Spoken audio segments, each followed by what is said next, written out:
I will call this meeting of the Currituck County Board of Commissioners for Monday, 19th, 2024 to order. The first order of business is our invocation and pledge of allegiance, and I will invite Mr. Stephen Currituck up to the podium to lead us in the invocation and the pledge. If everyone will please stand.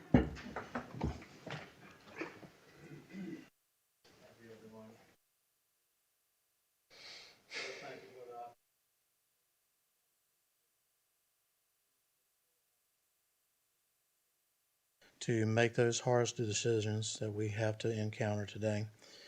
Look out for all of the folks in the audience and online watching. Bless them, take care of all of us, and help us return home safely at the end of the evening. In Jesus' name, amen. Amen.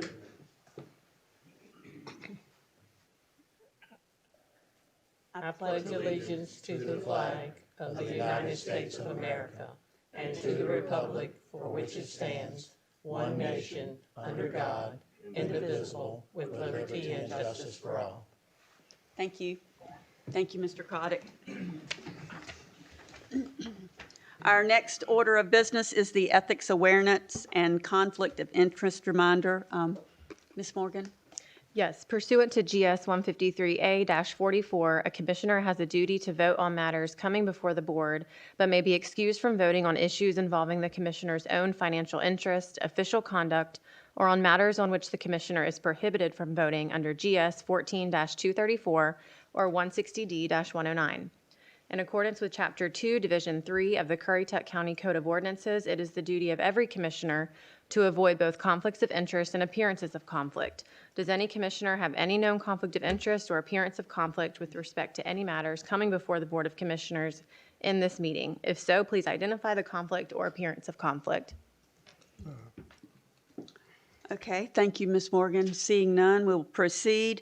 Next, we'll have the approval of the agenda. Are there any changes to be made? Mr. Chairman, I'd like to move to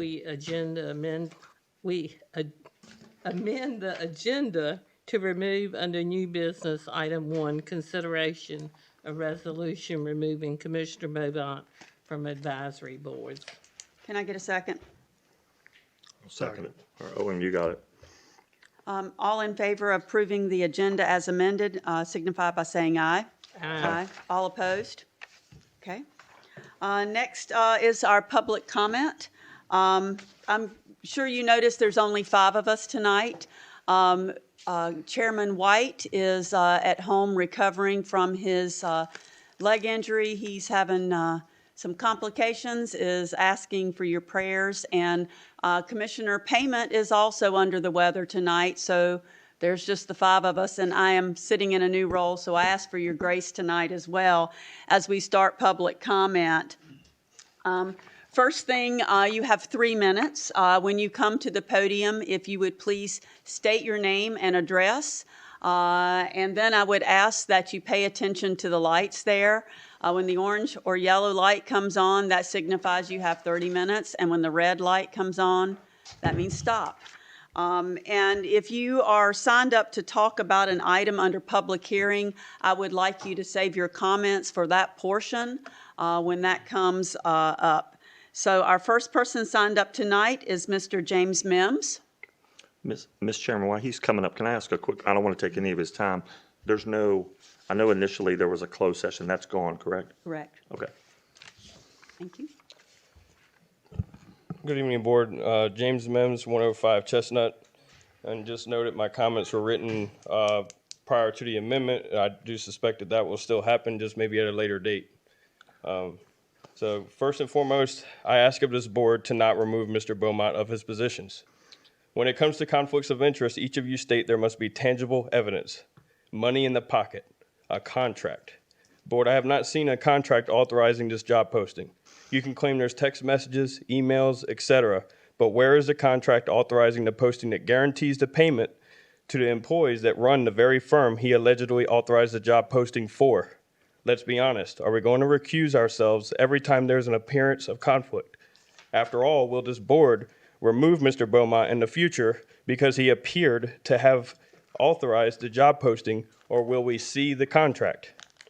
Next, you can tell me a million times over, growth concerns you, taxes concern you. You'll do this if you elect me. Your voice matters. This board is transparent.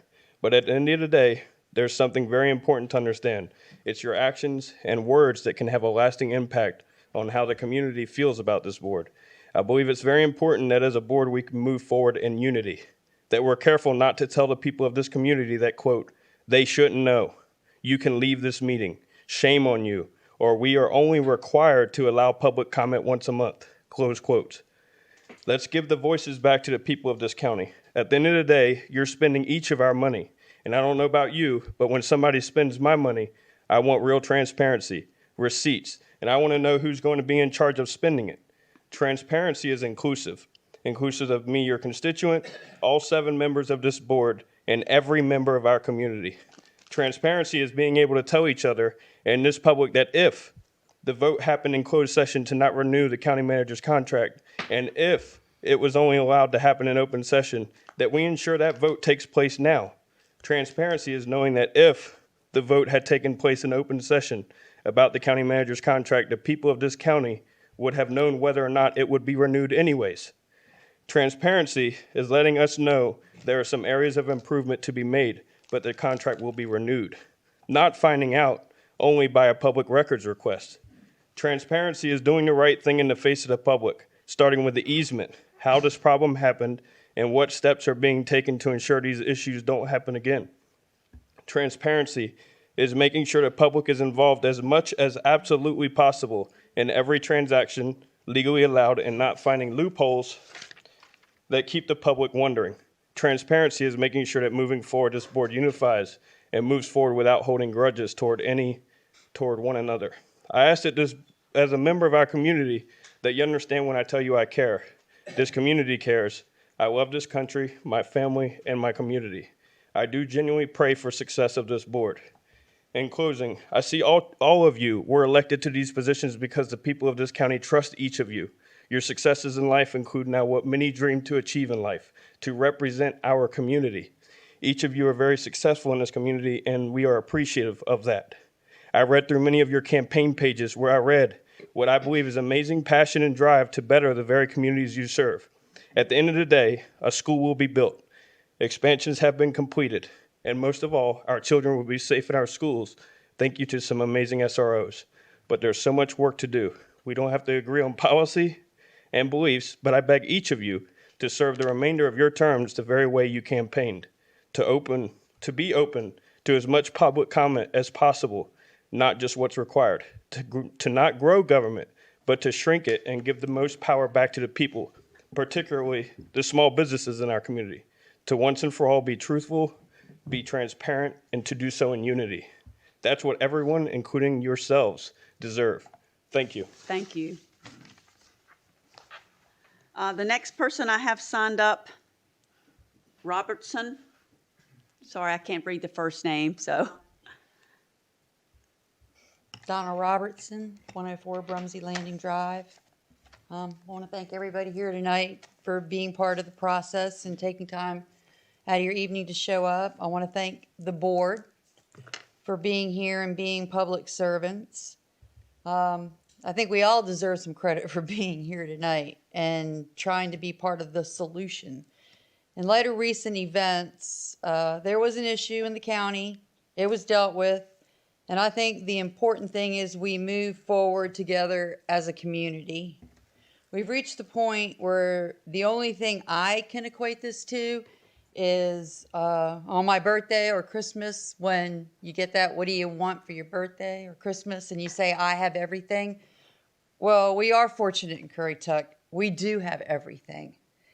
But at the end of the day, we really need to know and let be known what are on our lists of wants and needs. If you're not happy about development, if you aren't happy with the board, right now we are in the middle of the voting season. Vote. That's why I'm here. I'm standing here tonight to say to you, to everybody in the room, to everybody that's watching, your vote is your voice. And if you're not happy with the way the board is handling things, then show up and vote. But if you don't want to be part of the solution and all you want to do is continue to complain about the problem, then I don't really see us moving forward together as a community in unity, which is really what we need to do. I think that's the most important thing. Thank you. Vote. Thank you. Mr. Hale, I'm going to let you speak at the appropriate time during that public hearing, okay? And then last on the list is Myra Frazier.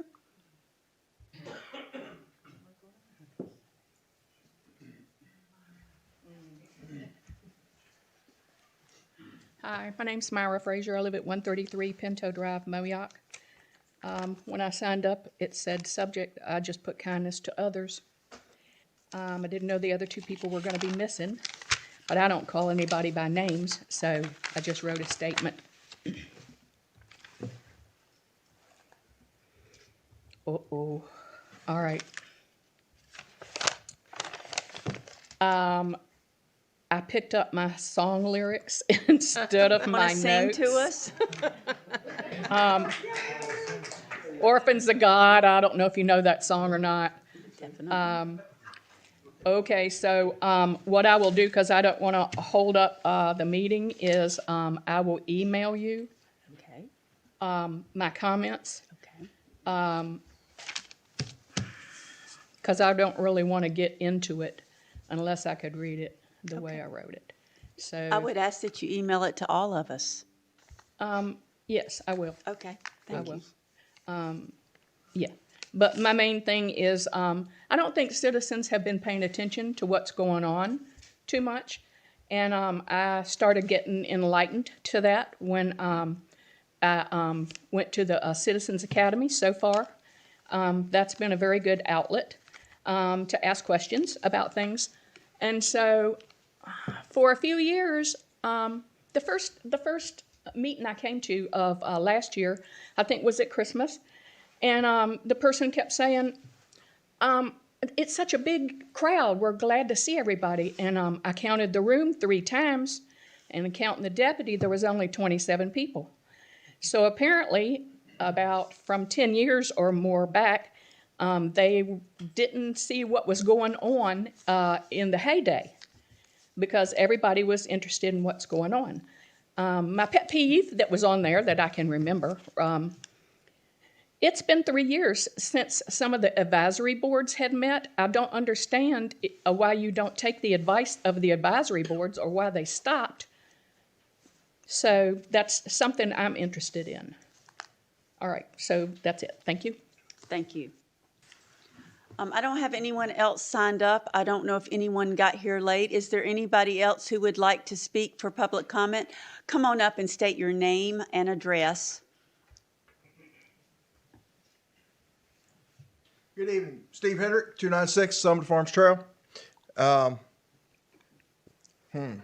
First off, foremost, I appreciate all of you together. I spent the better part of my life serving the military, U.S. Navy to be exact. 3 things I learned being a leader: unity, service, navigation, USN, you know. Unity, what does unity mean? Unity is the 7 commissioners, our county attorney, and our county manager, working together as one. That is the unity, the unified front. No matter how bad the information is, no matter what it's going to look like, present a unified front. People in this county, people want to be led. They want to have faith that each one of you is doing the best you can for the county, right? So then the next part is the service. The service is to us, the citizens. We are the ones who vote you in. We're the ones who instill confidence in each one of you to do what's right for this county. And we also instill that confidence in you from us, that when you do leave office, Miss Kitty, thank you for your service, that you left Currituck County better than the way it was when you found it. That's the important part. That's the moving forward of what we need to do. Like I said, people want to be led. They want to know that our commissioners are on it, and we're working, and they are working together to come up with viable solutions that all of us can live with. I mean, granted, all decisions are not popular. That's just how it is. You know, I made a lot of unpopular decisions in my various leadership roles over the years. I understand it. May not agree with it, but I understand it. It moves on. Last part, navigation. Where are we navigating to?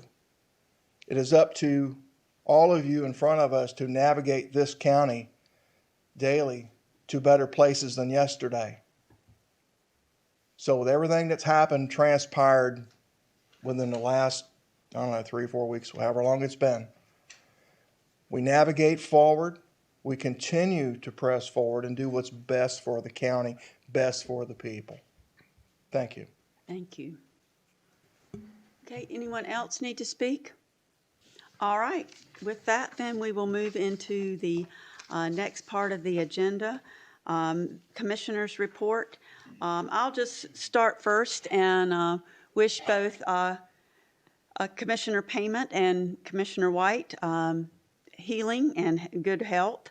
I'd also like to give a shout out to College of the Albemarle for yet another year. They have had their nursing program. Their nursing program this year was named number 2 in the state out of all nursing programs throughout the state.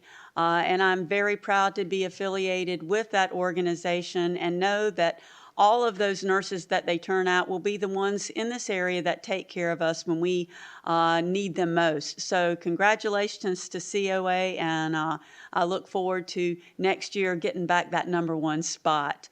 I will start over here on my right. Mr. McCord? Nothing major, just a lot of stuff going on in the county. Mr. Hedrick said, I agree. There was some negativity and some stuff, but move forward, conduct business, and let it be in the past. So I'm all for that. And like I said, and just, social media, some of the stuff that people just put on there, like people read that if you go to get a job somewhere sometimes, and they put stuff, and some people should be embarrassed sometimes. I'm not saying any person's name or anything, but if you're going to put something on social media to attack somebody, you might be attacking somebody's daughter, somebody's mom, somebody's brother, whatever. I mean, grow up. I mean, like, social media is the devil. I mean, like, there's kids being bullied in school. It's the same crap that's done on there. I mean, you got to have thick skin to do this job. So, but like you said, it's easier to get along and go along. So as Joe Dirt would say, keep on keeping on. That's it for me. Okay. Mr. Beaumont? Nothing this evening. Okay. Ms. Etheridge? Thank you, Chairman Jarvis, Vice Chairman Jarvis, Thank who's you. now acting as chairman. I don't have anything tonight except to mention, it has been mentioned about early voting and voting going on. It's going on Monday through Friday from 8 to 5, and they will be open one Saturday, which is March the 2nd, from 8 to 3 o'clock. It's at the Courthouse Complex, Courtroom C. And after early voting ends on March the 2nd, you must vote at your precinct. Primary day is Tuesday, March the 5th, and polls are open from 6:30 a.m. to 7:30 p.m. And you do need voter ID when you go to vote this year. That can be your driver's license, passport, military ID, student ID. If you're confused about what you need or think you might not have the correct ID, give the office a call.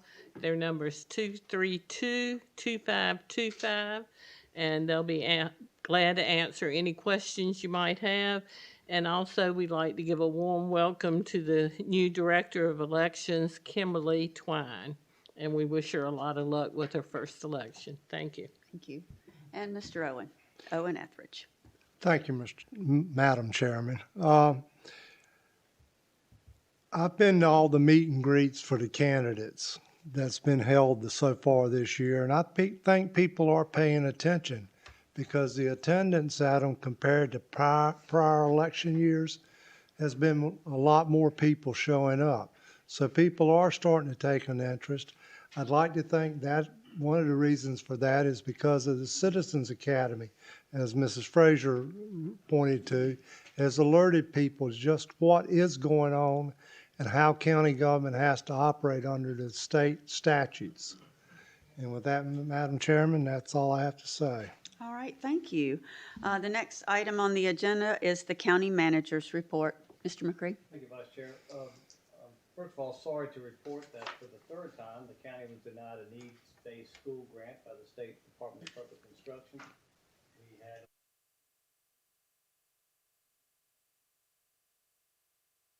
for a grant. We were denied late last week, which, again, I think can be attributed to the economic tier rankings of this county. As you may know, the second year in a row that Currituck County has been named the least economically disadvantaged county in the state of North Carolina. And it also has been quite frustrating to see a county that is growing and in population and is a viable county and as compared to others is being denied continually needs-based grants for school facilities, while counties that are losing population are receiving rather large grants. So another round will come up and we will apply yet again and continue to work to see that the economic tier system in North Carolina is modified in some way. Well, we did try to have legislation introduced last session of the General Assembly to change that system. The General Assembly would not take it up, not even a study committee to review it. So until the next long session, I think we'll be stuck with what we have at this point. Secondly, the Assistant County Manager Rebecca Gay and I met this afternoon with Senator Bobby Hannig, Tancred Miller, who's the new Executive Director of the Division of Coastal Management, Jonathan Howe from that division, Ron Rinaldi from the Elizabeth City Northeastern Office of Division of Coastal Management, and the Department of Environmental Quality's Legislative Liaison. The topic of that meeting was actually at the historic Corolla Park. They actually came to see what our issue is and why we are requesting to have a channel dredged from the Currituck Sound into the boat basin there at historic Corolla Park. We walked the entire facility. We showed them some other areas of concern and interest, particularly the canal leading from the Sound on the south side of the facility and where grasses have become clogged in the culvert there in front of the wellhead building. We also showed them the boat ramp and the boat dock facility that is now becoming pretty much unusable, or is unusable now because of the growth of vegetation and the filling of silt around the boat ramp. The interesting thing is that part of that issue is from a living seal program that was initiated some years ago to protect the property from erosion. And I told them today that that's an example of unintended consequences because it has been too successful and has overtaken at least one half of that facility. They toured each of the buildings. They toured the Wellhead Club building itself. They toured the Wildlife Education Center, and they toured the Maritime Museum, and we met in the conference room there afterwards. I think part of that and Senator Handig's intent of having them come see the site is how much money Currituck County has put into this facility for the public. It's not just about a narrow, perhaps a narrow interest, some might say, of a channel dredged into the boat basin, but it is a vital economic supporting part of our county and community, particularly as we gave them numbers of people that visit these facilities each year. I think they were impressed.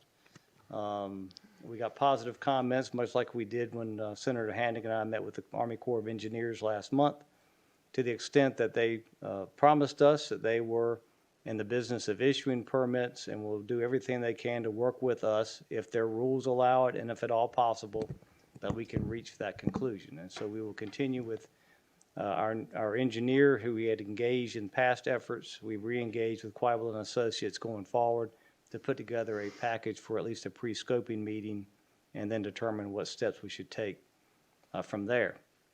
Also, we had their attention brought up to them the idea and desire to have some properties from the coastal reserve on each side of the North Beach access ramp roadway in order that we can create some type of turnaround there to allow for traffic, allow for those persons who decide they should not or do not want to go into the beach to be able to easily swing back around without blocking traffic as they try to get out of that situation. Rebecca Gay and I had to return here to get back for this meeting, but Senator Hannig did take them up to actually view it in addition to maps that we gave them of the area. They understood fully that there is an issue there, and they're going to go back and at least have some discussion, starting with the Coastal Reserve manager. And well, now that they've seen it, we will follow up with a more formal request on some type of conveyance of land or some authority to allow for the creation of a turnaround there at the North Beach access ramp. That's all I have. All right, thank you. Our next agenda item is the county attorney's report. Mrs. Morgan. Yes, thank you, Madam Vice Chair. Today, the county was granted the access easement that will run from Campus Drive to the site of the new Tulse Creek Elementary School. It has been recorded, and now there will be no more significant delays, and we can just get moving with building permits and zoning compliance permits, and hopefully there won't be any more delays. That's all I have. All right, thank you. Next, we'll move into the item agenda for the public hearings. We will, for each one, we will have a public comment on those. If you have signed up to speak, there will be a time for you to do that.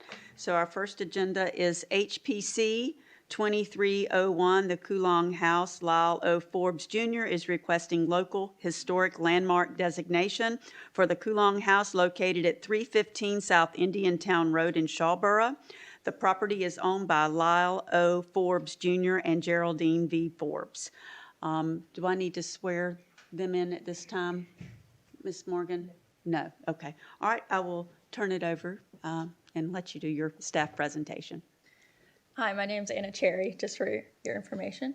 And we are presenting the Coulon House for local landmark status. The location of the house is at 315 South Indiantown Road in Scarborough. And as you mentioned, it's owned by the Forbes family, and they are going to designate 3.45 acres with this house. So this house is of architectural importance because it is a gable-end form house. Excuse me, Ms. Cherry, can you get the mic a little closer to you? Sure. Is that better? Yes. And it also is a good example of a pedimented front cross-house plan, which is an example of a federal style. And the double-hung sash windows is also another example of a federal style. And it has simple crowned windows, which the first floor has 9/9, then it has 9/6, and then 6/6 on the front facade. So the front-facing elevation is the most prominent. That is a good example of federal style. It is the front-facing gable-end roof, and it has the symmetrically arranged windows, as I have mentioned on the prior slide, and the front door with a rectangle transom. And the original trim and the cypress weatherboarding is preserved underneath the vinyl siding. This was done at a later date. And the side elevation boasts the original, one of the original chimneys. There were two. This is the only one that exists today. And the slope portion of the gable roof shows the cornice molding details, and it has the same original windows. And the chimney is also viewed on the rear facade, and that also has the same rear gable end. And the second story window is surrounded by flat archives that flank the intact two-shouldered chimney. This is the only two main original details. This is one of the historic photos, which was compiled by Thomas Waterman in 1940. And this is the side view of the same time period. And the historical significance is that the Farabee family was one of the prominent families in Currituck in the 18th and 19th centuries, politically and socially. The home is associated with Thomas Cooper Farabee, an active man in state and local politics. And the home has been passed down through generations and seen the changing tides of the farming industry in eastern North Carolina. And the statement of significance which is included in the report, is that the Kulong House is being proposed for designation because of its local architectural and historical significance in Currituck County. As Thomas Cooper Farabee Sr., who originally lived in the house, built it for his family a short distance from his father's home. Construction of the current Kulong House is thought to be completed in 1812, as it was shown on a chimney block with his initials. He was a prominent citizen of Currituck County who served in the House of Commons in one term in the Senate.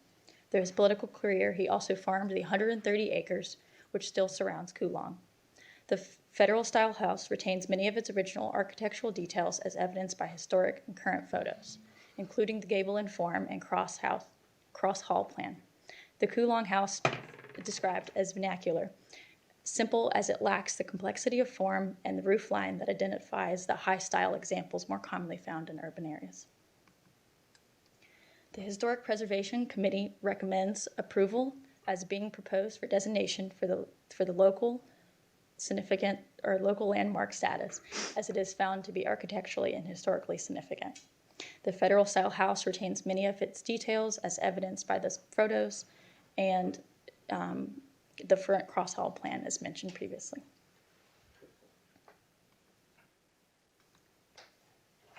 Are there any questions for me? Anybody have any questions? No, it's a beautiful house. It is. I've seen it all my life, and it's always an amazing structure. That's a long time too for everybody. Sorry, Owen. I'll tell you, I get nervous. I was gonna say the picture from the 40s. I thought I saw him with a push mower. Owen was in the corner, but it might not be No, him. it was a real mower. Well, thank you. I appreciate it. If no one has any more questions. So at this time, I will open up the public hearing. I do not have anyone signed up for the public hearing. Is there anyone who was late in arriving that would like to speak? Okay, at this time, I will close the public hearing and open the floor for a motion. So moved, Madam Chairman. Second. All right, all in favor? Aye. Any opposed? All right, motion carries. Madam Chair, was this one of the homes that was on the last tour that they did? Was that, or it wasn't on there Last yet? tour, right? I just want to make sure that the motion captures the ordinance, and I think you have a motion sheet to follow. Okay. No.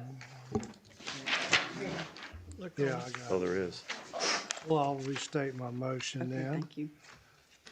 I move to approve the ordinance designating the Kulong House as a local historic landmark in Currituck County because the applicant has demonstrated that the property has both architectural and historical significance. The property retains integrity of its architectural design through preservation of materials and workmanship of the historical form as constructed by the original owner. I'll second that. Now, all in favor of the motion? Aye. All opposed? Thank you. Sorry. apologize Thank for you, that. Ms. Turner. Our next public hearing is PB 2328, Porpoise LLC, request for conditional rezoning of 1.29 acres from conditional light industrial to conditional light industrial for a proposed expansion to the existing surfboard fabrication operation and conditional zoning plan. The proposed construction includes a 14,400 square foot, two-story building located at 8778 Currituck Highway, Harbinger, North Carolina. Thank you, Mr. Littoral. Thank you, Madam Vice Chair. You guys may recall this, it was here, you approved a use permit for this just over a year ago. The reason we're back here today is due to a significant change in the location of the proposed building. We can just orient ourselves. This is the vicinity map. You can see it's down south in between Halls Harbor Road and Edgewater Road where the Exxon station is. Here you can see the existing two buildings. And as I mentioned, it's already been approved for conditional light industrial zoning back in January 23. This parcel has been operating continuously since 1986 under a use permit granted by the Board of Adjustment. And on January 17th, 2023, the board approved conditional light industrial.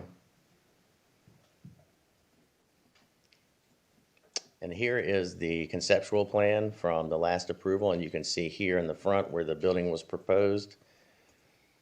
This was due to not having enough width right here between this existing structure and the property line to get the fire apparatus through. The applicant's original intention was to develop back here, but that was a hindrance.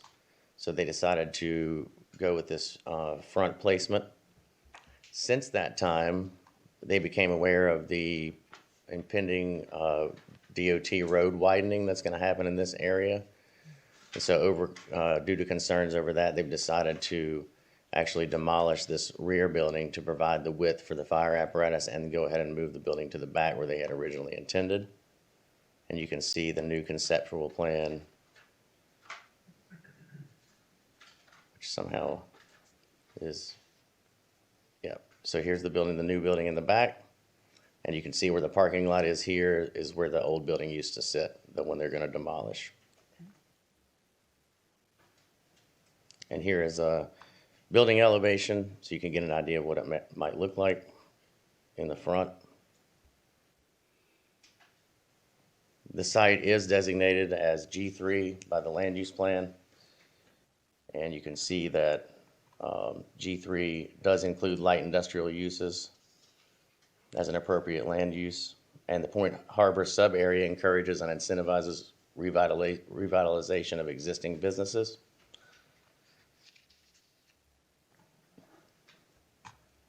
The requested conditional rezoning is consistent with the goals and objectives of the land use plan, including land use goal 3 and economic development goal 1. And the planning board and planning staff recommend approval of the conditional rezoning based on the following consistency and reasonableness statement and agreed upon conditions.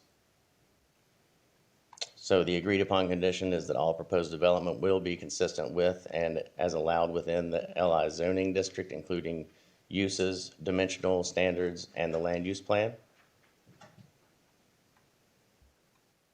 The request is consistent with the goals, objectives, and policies of the land use plan, is compatible with existing and proposed uses surrounding the land.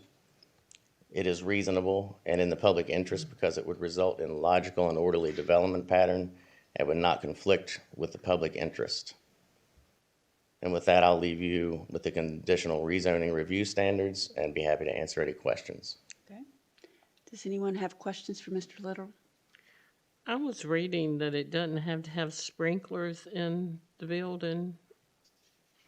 Is that correct? What would the building be used for? Oh, well, so the use is manufacturing of surfboards.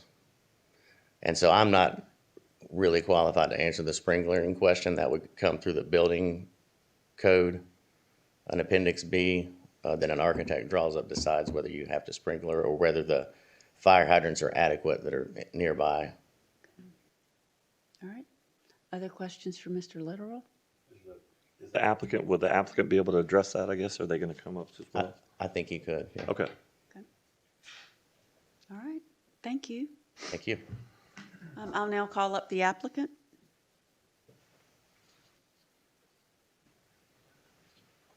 If you'll start with your name and address. Hi, Les Shaw from Porpoise and Wave Running Vehicles and 877 Currituck Highway.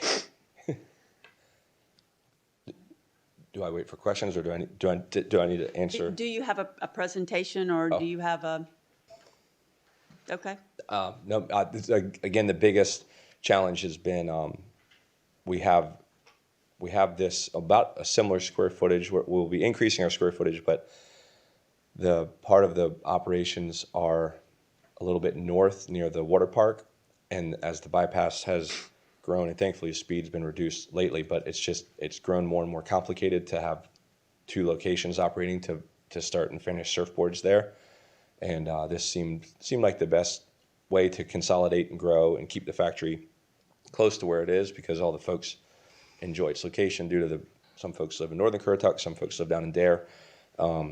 So we wanted to keep it where it is, and we thought we were through. We thought we'd be building by now. DOT has laid out a pretty silly plan that, now I don't think we know if it's going to happen or not, but if that U-turn lane comes around, just an increase out of someone getting an unscheduled tour of surfboard manufacturing through the back wall of that building. So I'd rather not put our folks in harm's way, so. Would you like to address Ms. Etheridge's question, or maybe? Sure. Yes, ma'am. I, at this moment, don't know. I think it'll depend on the total square footage of the building. If we have to, I know there'll be code at some point where it'll depend on how much square footage is behind a firewall. If we have to build demising walls to partition the factory for the different processes, some parts of the factory will just be the stored finished surfboards that are pretty inert. They can be set aside, and then obviously we have some OSHA regulations and stuff on the parts of the process. So all of those steps will definitely need to be attended to as we go through the building planning. We haven't begun the architectural renderings, more just the site plan, waiting for the rezoning. Okay. Is that sufficient? Okay. Any other questions for the applicant? All right, thank you. Thank you. I will now open up the public hearing. I do not have anybody signed up, but is there anybody that wanted to speak to this agenda item? Seeing none, I will close the public hearing, and if there's no discussion, I will make a motion, since this is my neighbor right up the street. I move to approve PB 2328 Porpoise LLC because the request is consistent with Land Use Plan Goal 3 and Economic Development Goal 1. The request is reasonable and in the public interest because it would result in a logical and orderly development pattern, would not conflict with the public interest, and is in harmony with the purposes and intent of this ordinance. Second. All in favor of the motion signify by saying aye. Aye. Anyone opposed? All right, motion carries. Do we need to take a break before we move on? Are we good?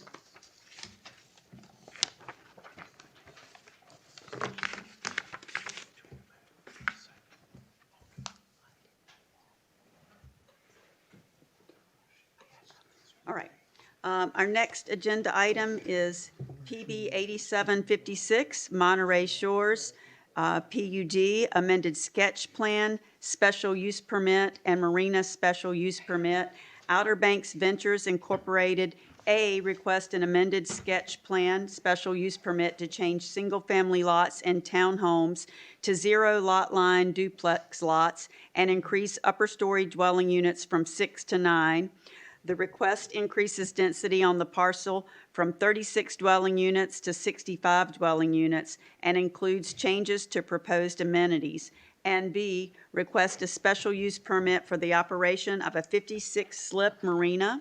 The properties are located adjacent to Melia Drive and include tax maps 116, parcels 10A, 10B, and 10C in Poplar Branch Beach Township.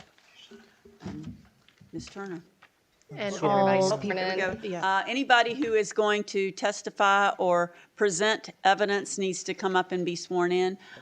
Ms. Morgan, does that include anybody who's talking during the public hearing? I mean, during the public comment? Yes. Anybody who's, so Mr. Hale, that includes you too.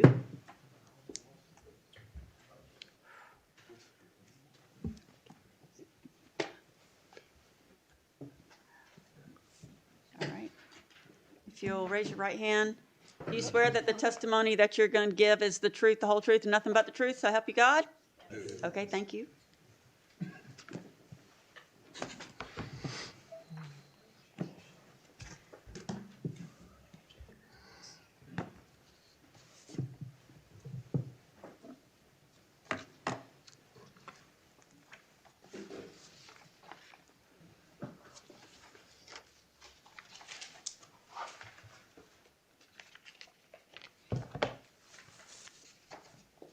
Good evening. So as Madam Vice Chair just read, this is a sketch plan amendment, special use permit, as well as a marina special use permit. And you may recall in the past that we've had some PUD hearings, some plan unit developments and Corolla type hearings where there were two decisions to be made in the same hearing, the same evidence basically.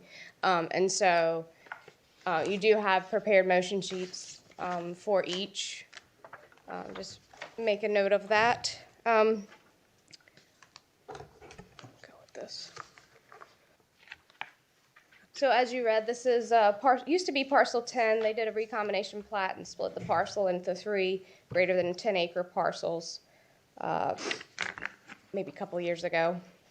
But it's still the same general configuration that was heard by the board back in October of 2021.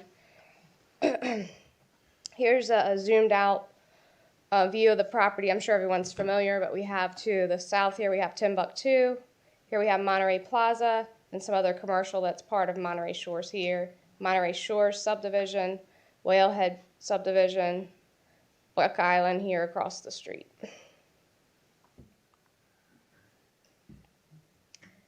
And this is just a little bit closer view of the property. Monterey Pines condos are in here. Timbuktu, as I mentioned, then Monterey Plaza here across the street, the commercial area that's part of, also part of Monterey Shores. So the property is zoned single-family Outer Banks with the PUD overlay, and it's subject to the Monterey Shores master plan, sketch plan. It does have 1.208 acres of commercial designation on the property. The land use plan designates the site as G3, which is the mixed-use centers and corridors, as well as a portion there that's green, which is mostly the wetland area, that's designated as O2, which is reserved lands. And bear with me, I want to share a little bit about that. So the G3 mixed-use centers and corridors is supported by major transportation networks, public water and wastewater, and a community greenway system that links neighborhoods to mixed-use areas. And this sector provides for a wide range of uses, including mixed residential subdivisions with a variety of housing types and mixed-use developments that maximize the efficient use of space. Medium to high residential densities, commercial and compatible industrial uses are encouraged to locate within G3 where both water and wastewater are available. And water and wastewater are available for this project, water from the county and wastewater through Carolina Water. The O2 classification. The O2 classification is comprised of wetlands and environmentally sensitive areas that should be targeted for conservation. Appropriate land use and development types in this area include public water access and related amenities. And you may note in your staff report and from your recollection that you have seen this property before and you have seen an amended sketch plan application for this property. And this is the conceptual plan that was part of that original request. So just kind of what do they have approved? This is what they currently have approved on the parcel.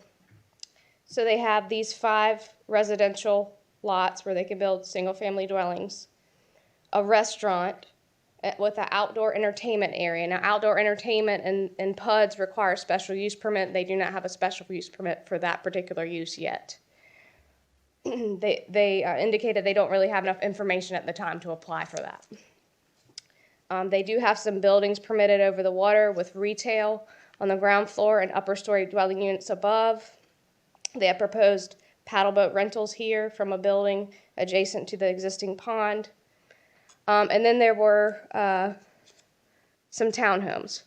So you had 25 townhomes, 6 upper story dwelling units over the pond, and 5 single family lots, and then the commercial parcel. They also received preliminary plat special use permit approval by this board for those lots, and construction drawing approval by the TRC for building that portion of the project. But now they've changed plans, so that's why they're back here starting with trying to get the zoning approvals in place. Also on that prior approval, this is probably kind of difficult to see, but I wanted to show you the boat basin, the 10-slip boat basin that was originally proposed, because they're also asking for that change to the 56-slip marina from this boat basin.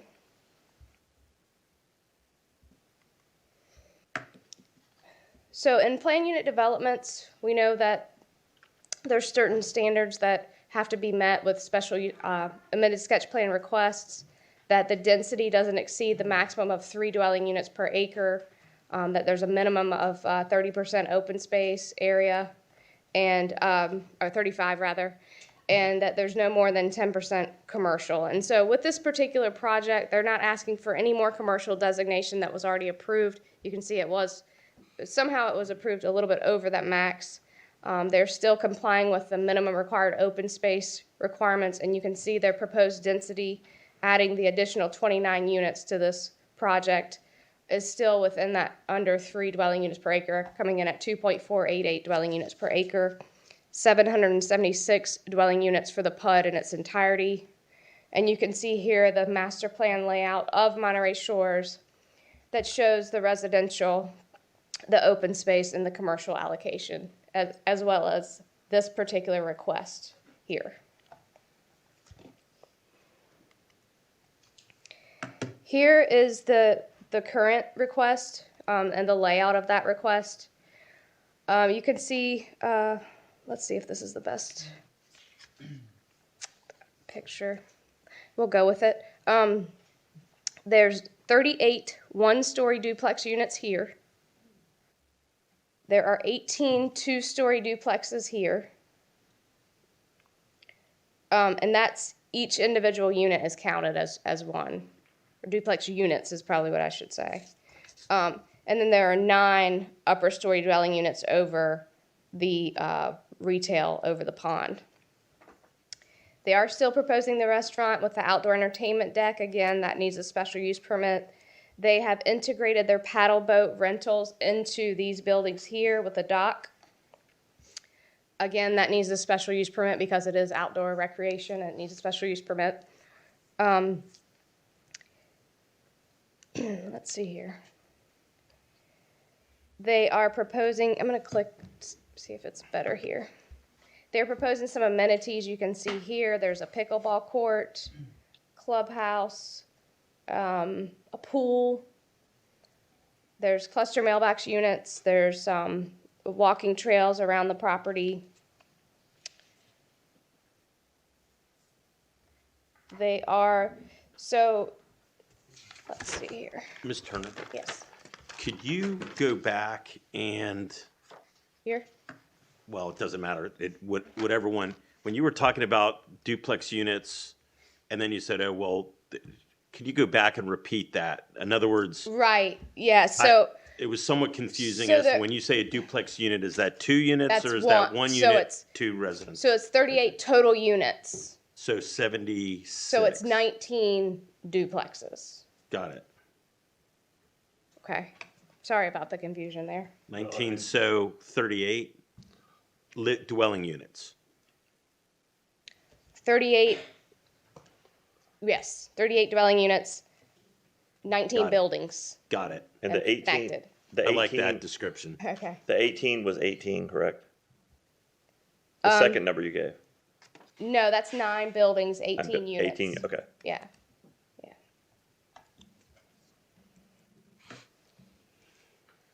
All right. Thanks. Sure. Let's see here. So the proposed new construction in the back, you said those were 2-story duplexes. These are the 2-story duplexes here. So so how many dwelling units per building? 2? 2, Got it. right. And there's 9 buildings there. Got it.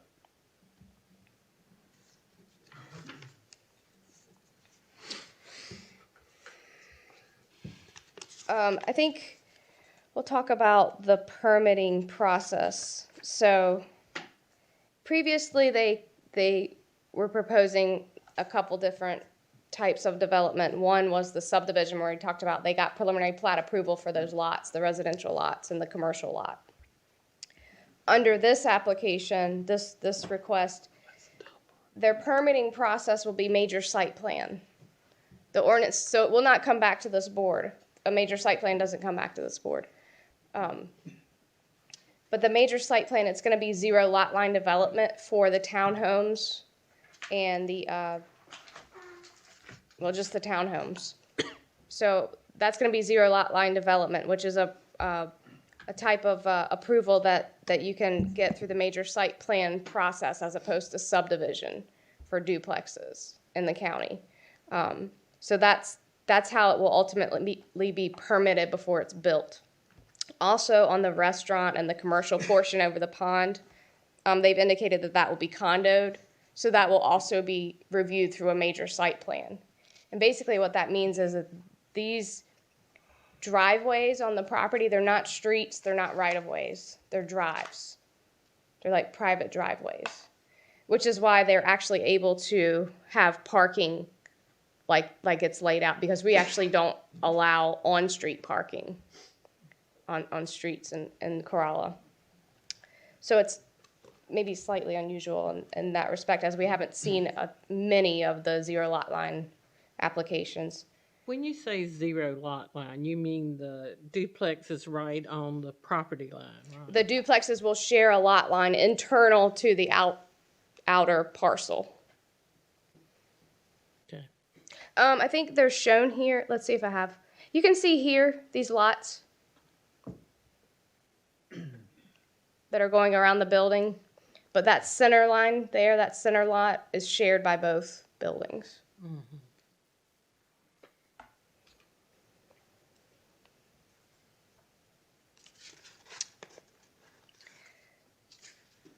Let's move on.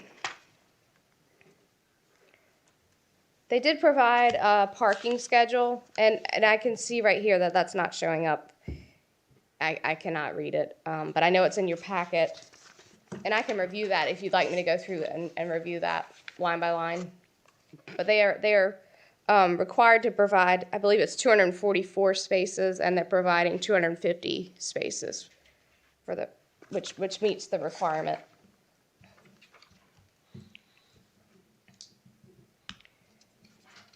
During the review initially, there was discussion, not at sketch plan, but at the preliminary plat hearing, about concern of the connection through this parcel to the adjacent NCDOT-owned parcel where the Seaside Farm Market is. And the UDO standards are different for subdivisions. Subdivisions have external street connectivity and internal street connectivity standards that have to be met when you're creating new streets. Since this actually isn't a street, it's a driveway, they don't actually have that standard to meet anymore. But what the ordinance does require is parking lot cross-access. So they're actually showing an improved stub to the property line here of the NCDOT parcel. And that's a requirement of the ordinance. And I know that in the meeting in October of 2021, that was one of the concerns that Chairman White has, and there's some contradictory information about that. What guarantees do we have that this won't become a traffic issue as people maybe try to access the farm market? Will vehicular traffic be not allowed ever through there? Could a gate be put up that could be accessed by, say, EMS and fire? There's no provision that I don't know that there's a requirement that, there's a prohibition on putting a gate up. What they were proposing with the prior application was some improvements actually on the DOT-owned portion. But they don't have NCDOT, and it doesn't look forthcoming, correct? That's correct. But they are providing that cross-access to the property line, which is required. Because of fire and EMS? Is that what's... It's required just because of parking lot cross-access Okay. standards. But so there's nothing that could open that up, that could possibly be open to traffic in the future? Is that true? As far as I know, it could possibly be opened up to traffic as soon as that connection's built, if there's already some sort of gravel on the other side, or if people drive through there, yeah, that could happen. And that could create a big problem there with traffic in and around that farm market, right? I suppose it could. I don't know if the applicant has a traffic engineer with them tonight that could speak to that too. Okay.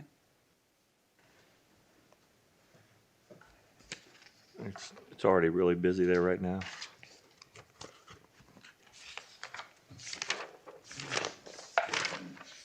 All right.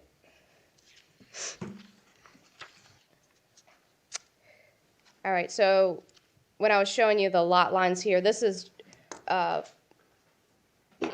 this shows in the pink there, that's the area that's commercial designated. So the restaurant use, the parking associated with the restaurant, as well as the buildings over the pond and the associated parking for those uses. Those are in the commercially designated area that's limited to that 1.208 acres on the site. Here is the new marina, and this is, I just kind of snipped this for you so you can see. These are the construction drawings for the marina that shows the slips. For a marina to be permitted, they do need a CAMA major permit. I believe they have a permit in the portal, it's my understanding. I do not know any more about where that is in the process with the Division of Coastal Management and the review of the agencies that need to review that permit. The applicant also provided this phasing plan. The green there, which is the single-story duplexes, are proposed to be built first, along with the pickleball court, dumpster area, cluster mailbox units, this pond construction that they're doing with the pond outlet control structure, and a small gazebo over the pond they were calling, I think, for fishing, a gazebo there. Phase 2 would be the 2-story duplex units, the clubhouse and swimming pool, another dumpster enclosure. Phase 3 would be the restaurant and entertainment deck. Phase 4 would be this kayak dock. They are proposing an additional dock for kayak access on the property. And the large gazebos here. And the bathhouse, which they're proposing for the marina use on the parcel. And then Phase 5 are the commercial units over the pond, along with the paddle boat concession on the pond. And walk through, what's the timing of phases? I mean, is there just when one's complete, the next one gets to be started, or is there time constraints on the phasing? My understanding is they have a pretty aggressive time frame they're trying to meet here, but I'll let, if you don't mind, I'll let the applicant speak to the timing of that. But we did request that they provide this phasing plan so the board could see that and have an idea of how the project would go. But I do not have any timing on that.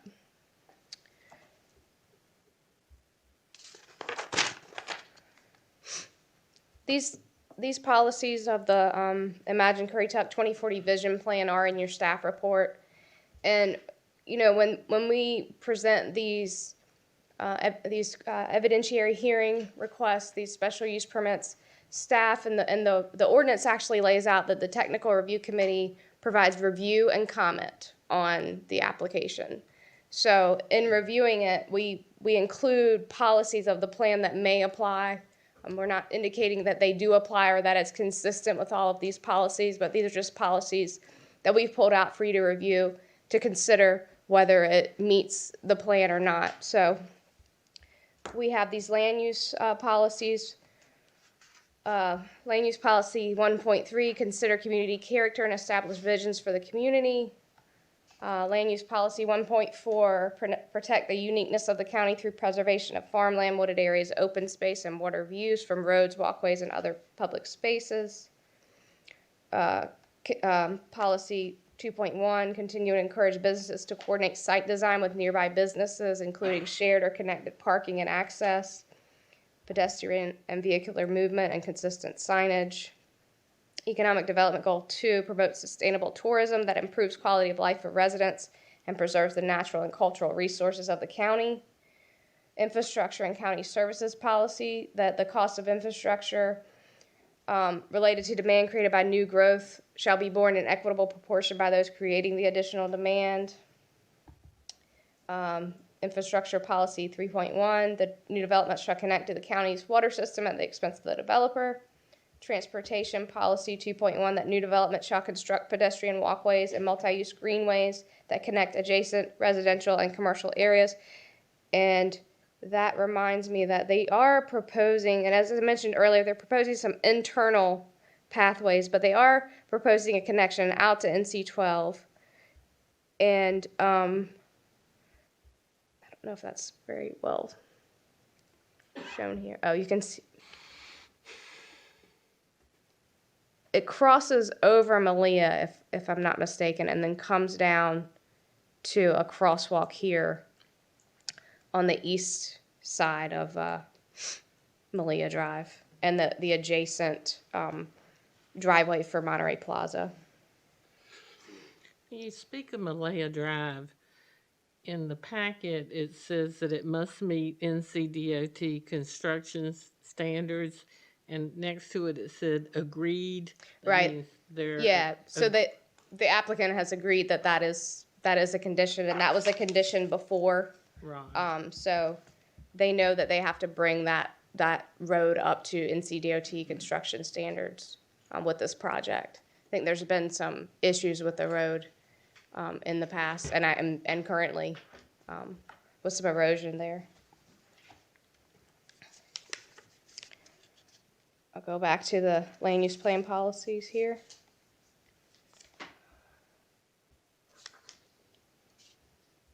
Environmental goal 1.1, preserve coastal and non-coastal wetlands and riparian buffers for their natural resilience benefits. Parks and Rec goal 1, improve public access to the estuarine shoreline. Parks and Rec policy, plan for additional public access areas. Parks and Rec policy 1.5, new development shall provide public access to recreation and natural resource areas. Parks and Rec policy 2.1, continue to require new development to construct pedestrian walkways and multi-use greenways. These are general Corolla land use policies. Consider the community's concerns of overdevelopment and beach crowding and making decisions regarding density in Corolla. And 1.4, continue to improve access to estuarine shoreline and beaches. 1.7, minimize commercial strip development and maximize traffic moving capability by encouraging commercial development to cluster at appropriate locations rather than dispersing along NC-12. 1.10, encourage waterfront ecotourism in Corolla along the estuarine shoreline. Corolla G3 transect policy, this is related to that transect of the future land use map, concentrate commercial development in existing neighborhood nodes to minimize commercial strip development and maximize the moving capability of NC-12. And again, 2.2, encourage existing plan unit developments to continue to develop according to the master plan in order to achieve a more efficient use of land, a higher level of amenities, and creative design. And then these are also in your staff report. The TRC provides the following review comments: that the site-specific development plan is not approved, that approval for any proposed development on the tract must be submitted and follow the appropriate review process. As I mentioned earlier, that according to the applicant, this will be a major site plan process. I've mentioned about needing special use permits for outdoor recreation uses, that Malia Drive must meet DOT construction standards. Again, major site plan approval is required, that the design standards of the UDO apply. This is another comment, and you probably remember it and are familiar with it. The county does have an easement over the pond for the Whalehead Watershed Improvement District, so this particular comment is related to making sure that the changes to the pond do not negatively impact the county's interest there. Walkways and piers for private individual property owners' use may not be constructed in open space set-asides. Open spaces for the use of all. Existing parcels may need to be recombined prior to major site plan approval. This is back to it got recombined or split into 3 10-acre parcels, so that might need to be recombined before they get major site plan approval, because what we're going to be looking for is compliance with setbacks on the exterior of the parcel. because it's 0 lot line. The marina construction must include construction and operation of bathrooms and installation of parking. Requisite active recreation areas shall be more detailed at major site plan and adjusted if needed to meet the minimum requirement. This is just to make sure that when each phase is done or approved and built, that the open space that's provided has active recreation on the open space. The ordinance requires a minimum percentage of that. So just making sure that that occurs during each phase of the project. And this is another kind of housekeeping thing, that the commercial area shall not exceed 1.28 acres, which is what was approved. Improvements identified in the TIA shall be implemented by the applicant. And update the amended sketch plan. There was an error on the amended sketch plan that was in the packet. I believe it said 766 units as opposed to the 776. And the density is 2.488 dwelling units per acre. As you know, these are the special use permit review standards that the board needs to be able to make findings for. And at this time, I'd be happy to answer any more questions the board may have of staff. Ms. Turner, can you, I know you showed us slides of the existing, I guess, site plan and then the proposed version. Can you go back and show us existing, what's been approved, again, to compare what Sure. changes this is implementing?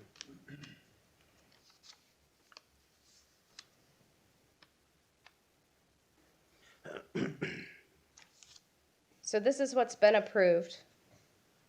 Let me make sure I don't misspeak here. So this was approved, so you have the retail buildings over the pond with upper story dwelling units in each. So 2 upper story dwelling units per building for a total of 6 upper story dwelling units in those buildings. Paddle boat concession and dock for paddle boats. The restaurant and outdoor entertainment area. The 5 lots for single family residential use. A pool and parking area for amenities for the residents of the site. And then you can see these are the townhomes. I believe it's 25 townhomes. And then the slip, the boat basin slip with 10 slips. Now to the request? Okay. All right.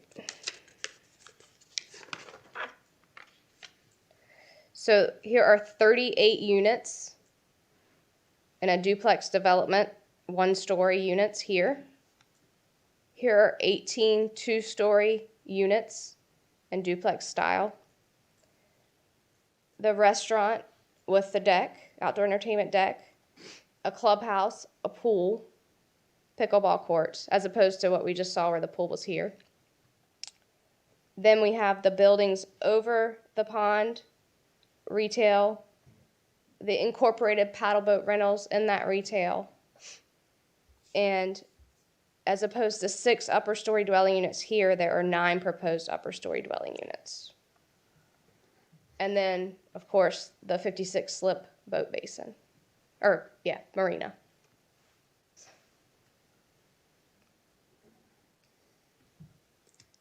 Thank you. Welcome. Ms. Turner, you said it was 25 townhomes, correct? That's current, yes. There was some issue about a stormwater pond. Has that been resolved? No, it hasn't been resolved. I believe that the applicant may intend to present that this evening, but it hasn't been resolved with staff. Is that on here on this map? It's not on this map. Okay, thank you. Any other questions for Ms. Turner? Okay. And it's not a stormwater pond, by the way. Oh, okay. It's a pond. Sorry, Oh, you're fine. my mistake. Okay. Any other questions? All right, thank you. have the applicant and his attorney?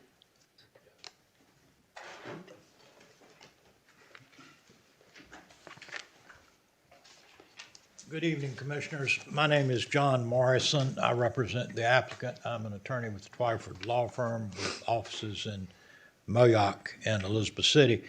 Thank you for the opportunity to be here. I think, Madam Chair, if you're like me, if you hold your questions to the end, you forget what your questions were. So I would suggest we take up your questions first about potential traffic gnarl and phasing, and then we'll go forward from there, if that's agreeable. That's fine, thank you. I Thank appreciate you. that. Mr. Willis? Yes, sir. Come up. You've been sworn, you're under oath.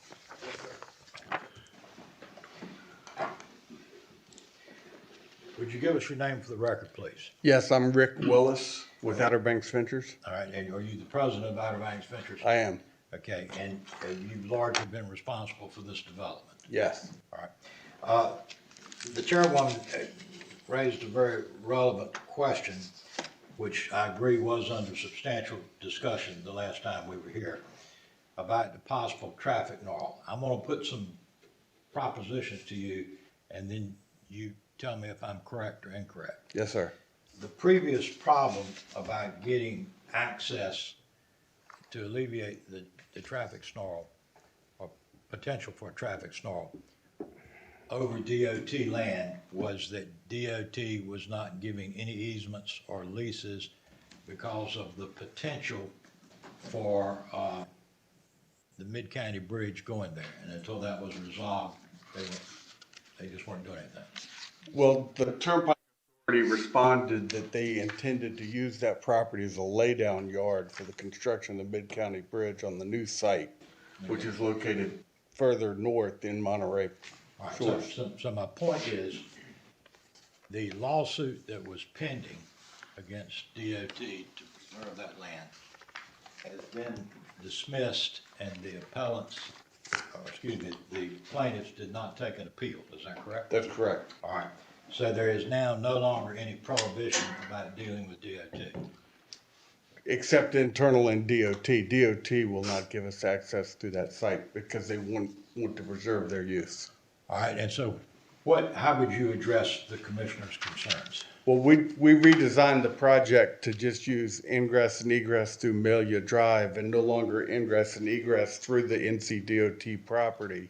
The county's regulations require us to interconnect to the right-of-way, even though we're not connecting to it.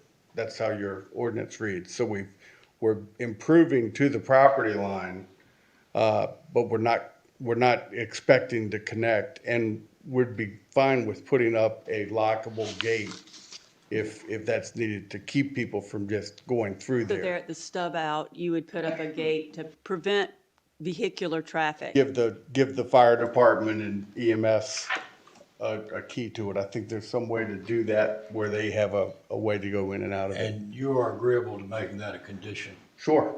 Okay, all right. Madam Chair, do you have any other questions in this regard? Not concerning that issue right now. The second issue that I believe you raised, Madam Chair, was phasing. Right. Would you address that, please? Our intention is to build the entire project as quickly as we can. Our current financing plans are to continue with construction from start to finish. We're roughly intending to track construction in the order that the phases are numbered, but we reserve the right to skip around as we're constructing the project. From the beginning, we do intend to start with the single-story duplex units, and then most likely would move to the to the restaurant and the two-story duplexes simultaneously. And there will be amenities in each phase added? Yes, our intention will be to complete each area of development as we move through the project, so that when we're completing construction, we'll finish the amenities, the walkways, the pickleball court when we're going by that. And then when we get to the construction of the restaurant, we'll build the clubhouse and the pool simultaneously with the restaurant and the parking deck.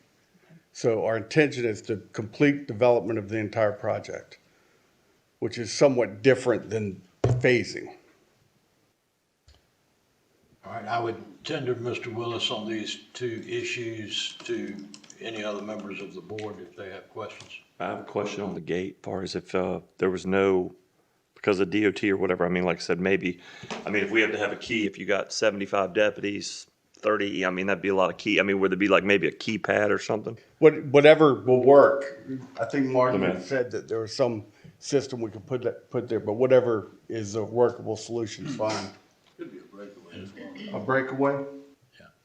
And my understanding is you have a traffic engineer here tonight that's going to address this further. We did. We brought a traffic engineer because we're making improvements to Melia Drive and the connection to NC 12, where we're taking all the traffic through that area. We're providing additional lanes at the intersection of Melia Drive with NC 12 to make the traffic flow there at that connection smoother. So he's going to speak to that. Any other questions on this? The Amelia Drive, is that like, I mean, as far as the improvements, is that widening? Is that, I mean, I know there's, I'm trying to refresh myself to Corolla Drive. Right now, the road is just one lane in, one lane out. And so the exit, we're improving to a 2-lane, right turn, left turn connection. And our design, just sort of in general, I want to mention, the current project envisioned 8-bedroom houses on the 5 lots, and they were 5-bedroom condominiums. So we kind of looked at the total number of bedrooms, and this project, even though it's more units, is actually less bedrooms than the previous approval. So it's actually a decrease in the total number of people than what was originally proposed. And how would you suggest that it's going to be less people? Less bedrooms. There are not as many bedrooms on this plan as there were on the previous plan. And there's no way to limit the number of people per bedroom, correct? That's correct. Yes, that's very true. Anyone that scans any of the home rentals and the vacation sites, clearly we advertise far more ability to birth people than what the house is rated for. Unfortunately, I think that tends to be the rule. Yep. Yeah. But I don't know how that can be resolved. Oh, no, I clearly understand. Yeah. Any other questions from Mr. Willis? So I don't know if it's going to be from Mr. Willis or Mr. Bissell, but do you have like a more detailed, basically plat of the units themselves, like specifically, yes? Yes, we do. Got it. Okay, We actually have construction drawings in progress that we can show if y'all would like to see those. Okay, but that's not part of this packet, correct? I don't know if it ended up, Not floor plans. not floor plans, but we have them with us, if Okay. you'd like. So I'm not as concerned about the floor plans as I am about, and I'll be honest, the 0 lot line makes me nervous. So I'd like to know how that impacts from unit to unit. Yes, those are on page 320. The parking, I believe Ms. Turner said, and I was just doing numbers of the different units. So the parking required was 244. Basically, if you figure 4 units per, 4 vehicles per, and it may be 5, one might have 2, but y'all are providing 250. Was that correct? I don't have that number. Mark can speak directly to the That parking. is my recollection, yes, sir. Okay, I was just making sure because I was looking at my notes. In your opinion, what county services will your development require? Will require the regular fire and police protection that the county provides.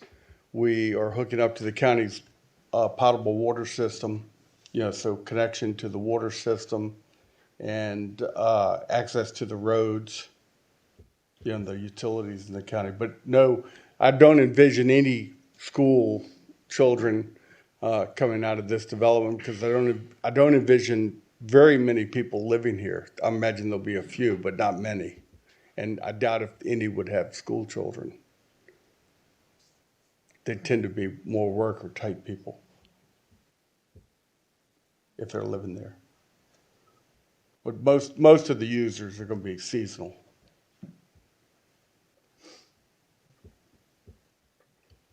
And we're going to speak to the economic impact of the development here in a minute, the presentation.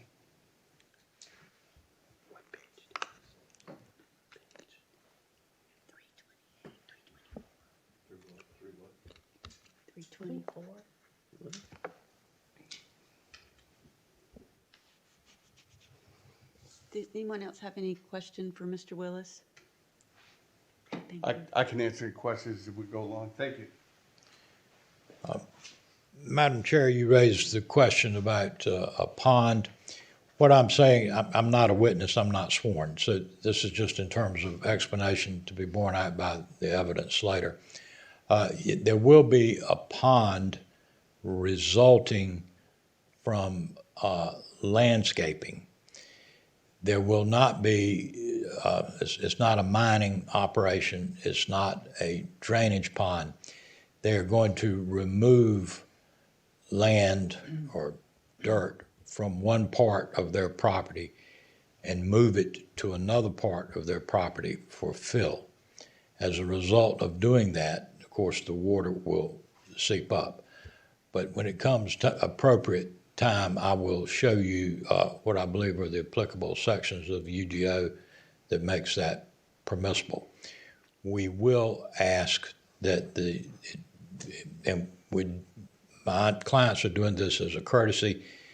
They just recently, like the end of last week, retained permission from the proper state authority and the Corps of Engineers to do this. Okay, so let me ask this question. So that is not part of the sketch plan in our agenda packet, nor has that been through TRC, am I correct? That is correct. It would be my opinion, and when we get to the appropriate point, I will point this out. It is within your authority tonight to accept the plan with the showing the resulting pond and rule upon it. And I have a statute to that effect. Okay, so I'm gonna just real quickly defer to my county attorney. Does this item need to be continued so it can go through the TRC process?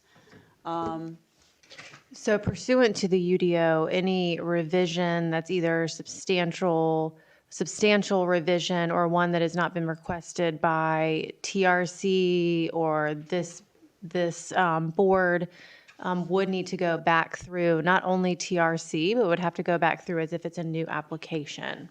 So in your legal opinion, does this constitute a substantial change that would need to go through that process?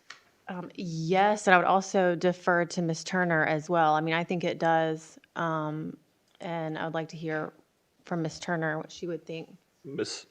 Or go ahead. I was going to ask a question too.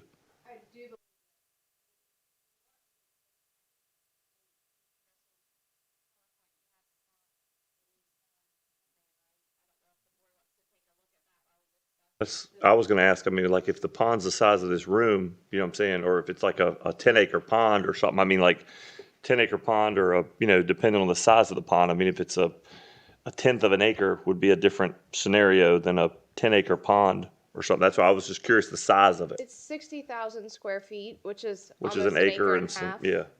And I would, It's directly in what, sorry, go ahead. I was just going to say, I would suggest to the board, let's hear what Mr. Morrison, hear his argument and hear what he has to say before reaching any conclusions. Okay. Thank you, counsel. I am quoting from the general statutes of North Carolina, 160D. Ms. Morgan, for your records, it's 160D-406, paragraph C, the last few sentences. Now, I would also respectfully point out to you that there's something known as the supremacy clause. It comes in effect most often with federal law, but also with state law. It works like this. If there is a conflict between a state law and a federal law, the federal law controls. The same is applicable to the state. If there is a county ordinance that conflicts with the state ordinance, then the state law would control. Now, there are certain exceptions, but I don't believe they apply. If I may, I'd like to read from the statute. It's very brief. The administrative materials shall become a part of the hearing. The administrative materials may be provided in written or electronic form. Objection to inclusion or exclusion of administrative materials may be made before or during the hearing. Ruling on unresolved objections shall be made by the board at the hearing tonight. Okay, let me read that again. Administrative materials may be provided in written or electronic form. Objections to inclusion or exclusion of administrative materials, I would contend administrative materials would be what it is you're approving or declining, may be made before or during the hearing. Rulings on unresolved objections shall be made by the board at the hearing. In addition to that, your own UDO provides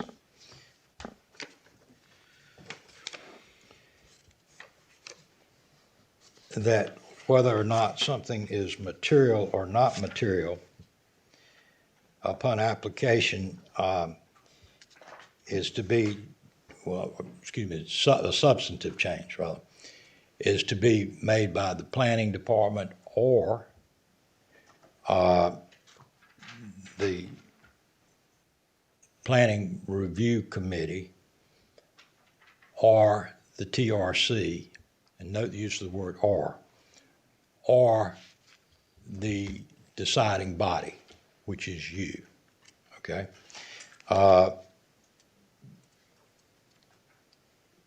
This would be in your section, conformance with adopted plans, and it would be section 1.5G. An applicant may revise an application after receiving initial staff review comments on the application or upon requesting and receiving permission from the TRC or an advisory or decision-making body. That would be you. After that body has reviewed but not yet taken action on the application. In other words, you could bifurcate. That is, first you would decide, you would look at the plans, which Mr. Bissell is going to show you. Then you can bypass everybody else to get there. We would certainly hope you would do that, because I think you're going to see this is going to have minimal to little impact. It is not a commercial operation. This has been pending for 6 years. The reason this is late, and I understand, is because my clients just got approval from both the state and the Corps of Engineers last week, and as a courtesy, they wanted to show it to the board. I have another series of arguments which I won't burden you with at this time, but perhaps we will need to go into it later, that they don't even need to do this, but they didn't want this to come as a surprise to anybody. This is in effect analogous to landscaping. It is not mining. And if I may read to you, exemptions. This is from site plan approval, which would be the next step. My argument would be, if this would not need to be reviewed at site planning, which is the fine tuning, I don't think it's necessary now. It is internal construction that does not increase building height, increase the density or intensity of use, or affect parking or landscaping requirements is exempt from site plan approval, okay? This will address all of those.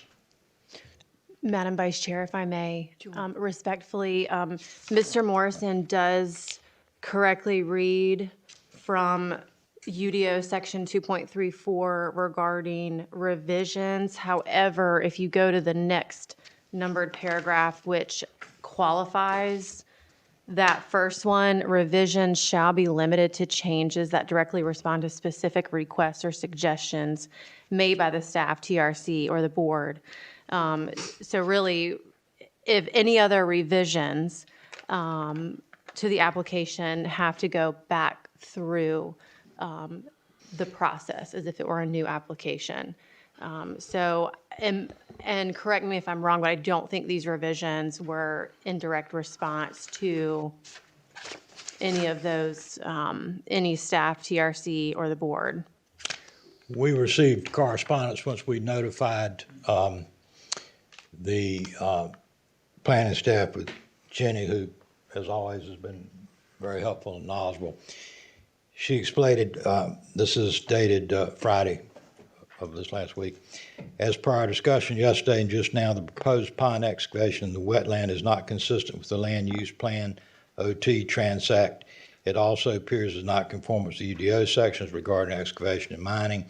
Generally, excavation of wetlands for building pad fill is not something I have seen proposed, nor does it seem to be in conformance with the county adopted plans.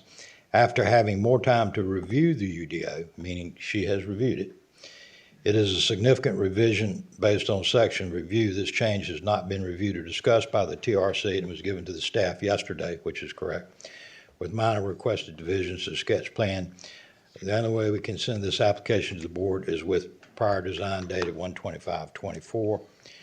I think she said this is not going to work, and here's why, and we had requested that it be submitted. It was. And she said no, which is certainly, I'm not being critical, it's certainly within her purview. Well, one of the plans that businesses face, and business is not always right, is sometimes they're asked to do a useless thing. And Jenny's got her territory to protect, but what good is it going to do sending it back when we're going to get what we've already gotten? So I think we have complied.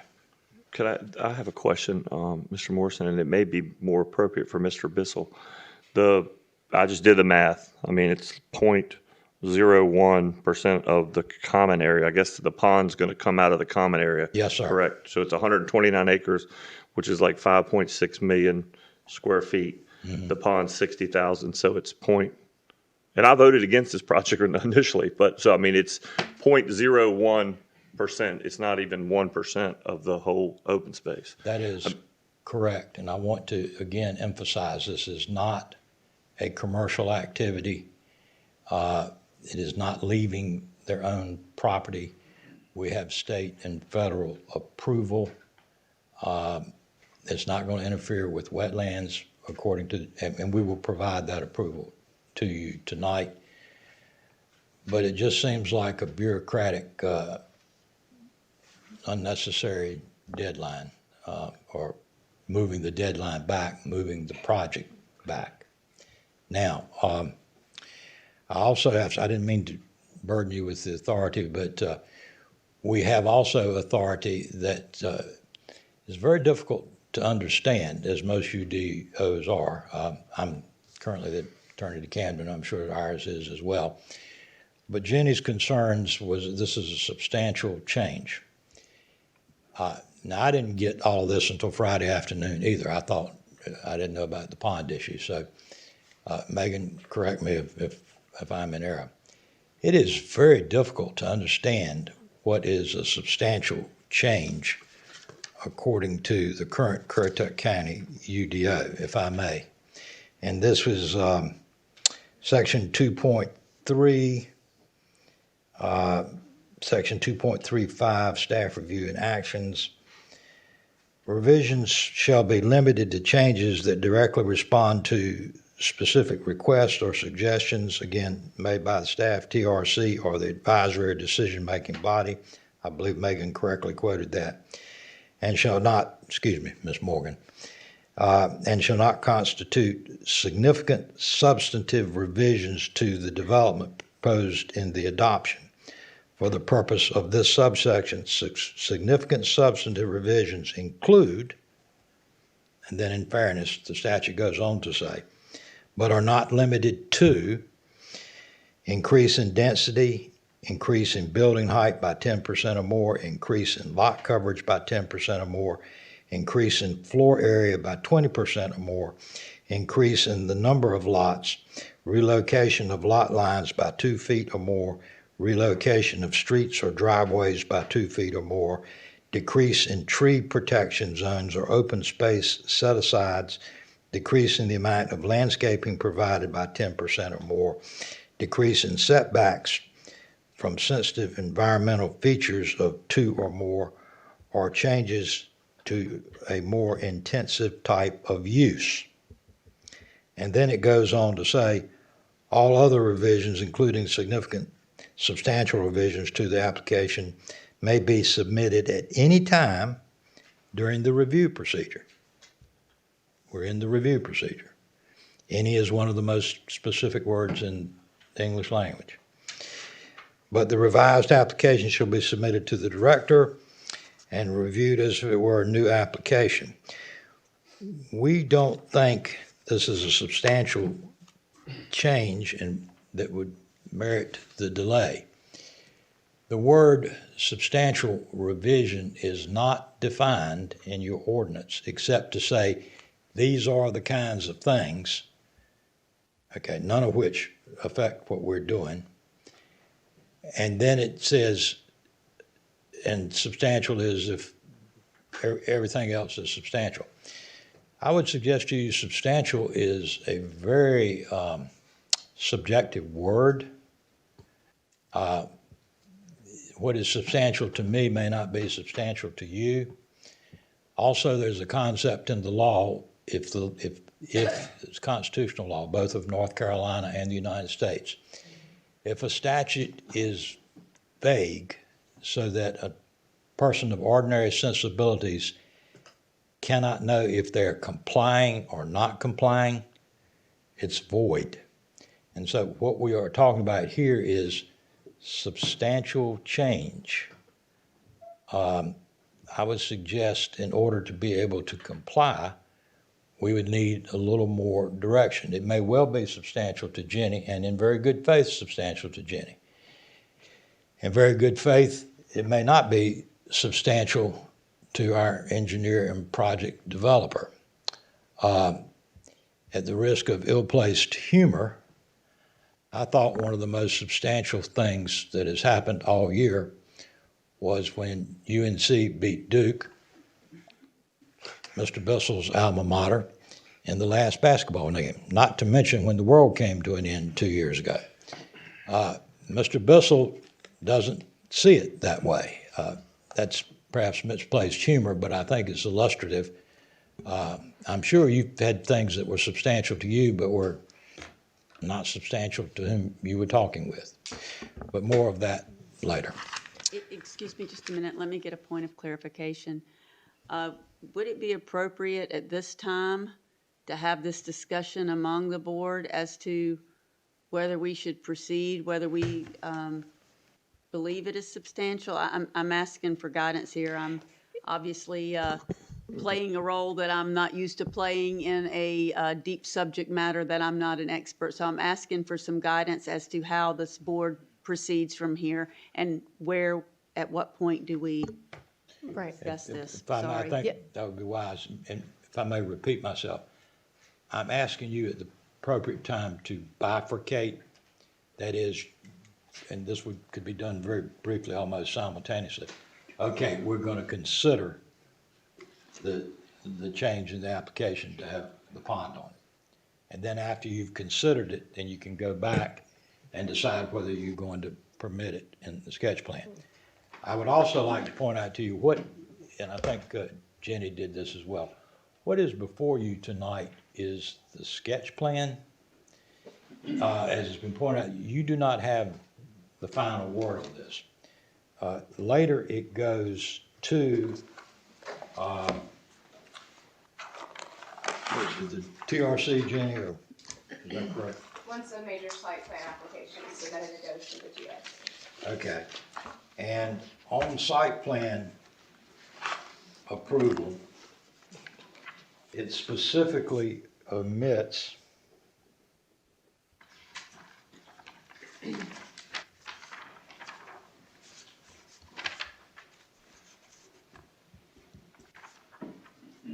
this is exempted from site plan. This is a quotation from the UDO. The following development is exempted from the requirements of this section. Internal construction that does not increase building height, increase the density or intensity of use, or affect parking or landscape requirements is exempt from review. But didn't you say this affects landscape requirements? It will be to the effect of leveling the land. Well, isn't that landscaping? I will leave that to the engineer. Okay. And Madam Vice Chair, if I may, so to answer your question on how to proceed, the substantial change is part of that as to whether it constitutes a revision, but that's only one part of that section of the UDO. Not only would it be substantial revision, but also limited to changes that directly respond to specific requests of TRC or the staff, which this, to my knowledge, this was not made in response to that. So in my opinion, I think this board can hear the application tonight, but the application that was initially presented, not the ones with this revision. Yes. Madam Chair, as to the landscaping, it says affect landscaping requirements. And I don't think this affects landscaping requirements. It may be landscaping, but it's not affecting landscaping. That could be like a buffer or something like that, possibly. So, Okay. Let me ask this question then with that. In order to do the landscaping, if you do not have this material available, it would have to be trucked in. that is correct. So that would create even bigger traffic problems. Yes, and it greatly increases the price of the project and it delays the ability to go forward. So, Madam Chair, it is landscaping requirements, and that is not impacted. Thank you. Can we take a recess?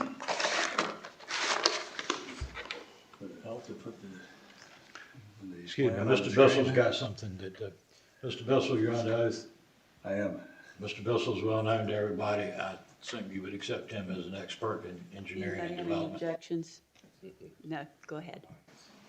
I do have some additional testimony in this that might help, but I also thought it would help to actually show what we're talking about here. So this is the amended site plan that actually does show the proposed pond, which is in this area right here at the edge of the wetlands. And I apologize really to the staff that this has created such a controversy because, you know, we didn't really look at this as a substantive change. We made, you know, a few other revisions, which we often do, tweak the plan between the TRC meeting and the board hearing. But for example, on this one, we tweaked changed a little bit of the billing orientation here to try to provide some more room for this paddle boat facility and to give these units, to separate them from the other units so they have a view of the sound rather than a view of the other units. This was kind of, to us in that, and staff didn't seem to have an objection to that. This was kind of in the same category to us. And let me just outline a few things. It's, you know, it's not associated with the extractive industry and clearly falls under the exclusion for grading and removal of dirt associated with an approved site plan or subdivision. And we will be getting an approved site plan or subdivision at the next stage of the approval. It's not, in our opinion, an accessory use under 4.3.3J excavation. That provision of the ordinance was established to allow the county to regulate small mining operations, you may recall, less than or equal to 1 acre that were exempt from the State Mining Act, which envisions material being removed from the site and carried to another site. The pond here is part of the overall grading plan for the Crawler Boat Club. Rather than being an accessory to other uses on the site, it's just part of the grading plan. If the site had already been completed and we were coming back later on to talk about excavating a pond, then it might fall into the category of needing an accessory use permit. But in this case, I don't believe it is. There cannot be a conflict with the land use plan as there is no wetland impact. The Corps of Engineers has determined that this area will still be a wetland after excavation. It will still be subject to their jurisdiction. It will still be open space, a common area. And since there's no impact to the wetlands, no permit is required as stated in the Corps of Engineers approval letter that we provided on Thursday, the day we received it. Since there is no impact, there can't be a conflict with the land use plan because there is no impact. To us, it is not a substantive change to the site plan, but simply incidental to the site work and the grading plan, and not something that necessarily would need to have board approval as part of the master plan. You know, we routinely add ponds, enlarge ponds, remove ponds, decrease the size of ponds after a special use permit has been issued. Sometimes even after construction drawing approval. And those are typically approved as a simple staff review process without even going through TRC. However, since we did receive these approvals on Thursday, and we have a permit from both the Corps of Engineers and the state, DEQ, it seemed appropriate to go ahead and show this, you know, to have full transparency and disclosure of what we're proposing. And so we sent it to the staff, and we have it on this presentation for you all to take a look at. We just didn't want it to be a surprise to come later. You know, and this is simply a sketch plan. Staff will have the opportunity to review and approve details of this, as well as all the other elements of the final site plan, all the site grading during the major site plan review, which will go through the full TRC process. So since it's not extraction, it's not excavation as an accessory use, it is not a substantive change to the master plan. It has received all the required permits from the state and the federal government. It will be going through staff TRC review as part of the major site plan approval process. We don't see any justification for delaying this project over a simple pond. You know, needing to go through a separate approval process appears to be unnecessary overregulation and would set this project back 3 months. And finally, if desired, during the site plan review process, this pond can become a fire pond with a dry hydrant to enhance fire protection, which aligns with the fire department recommendation that we received during the TRC review. Give us some dry hydrants. We provided one, we can provide two. So with that, I would submit that this shouldn't be considered a substantive change, and that you all should be able to review and approve this as part of the site plan, or part of the sketch plan amendment. So we don't have a rendering of, I mean, what's in front of us right now just shows an outline. It's not showing us a pond. Not showing it in blue, no, but Right. it shows you the shoreline of that pond. I guess my question is the depth. I can obviously see you told us how many square feet and all of that. Will there be fencing around it? I don't know, what are the aesthetics of it? What's the depth of it? Any thought to that as to how this impacts people in and around that pond? Well, from an aesthetic standpoint, it's going to be really a lot like the existing pond. It just starts at existing grade and is excavated down at a minimum 3-to-1 side slope. What's the depth, the anticipated depth? The depth is probably going to be 15 feet, about like the existing pond. So will there be fencing around this pond, or? No, we don't propose fencing around the existing pond either. We're going to put a walkway around it. Will there be walkways around this pond? This pond actually, if you look here, there's a multi-use path that runs right through here. And what we would probably do would be to just continue that through the 30-foot wetland buffer around that pond as well, which would provide a little bit more space for, for these units as well. So yeah, that'll be an aesthetic feature. So the dig of the pond, obviously we got the size, 60,000 square feet, that pond. Where these lines are where your cursor is right there, this whole section here, that upper left. That's wetlands to those little thing, correct? To my left of the picture? This is all wetlands. That light green color is all wetlands. Oh, all that, even that pond is part of the wetlands? It is. And when we say wetlands, we're talking about marsh, right?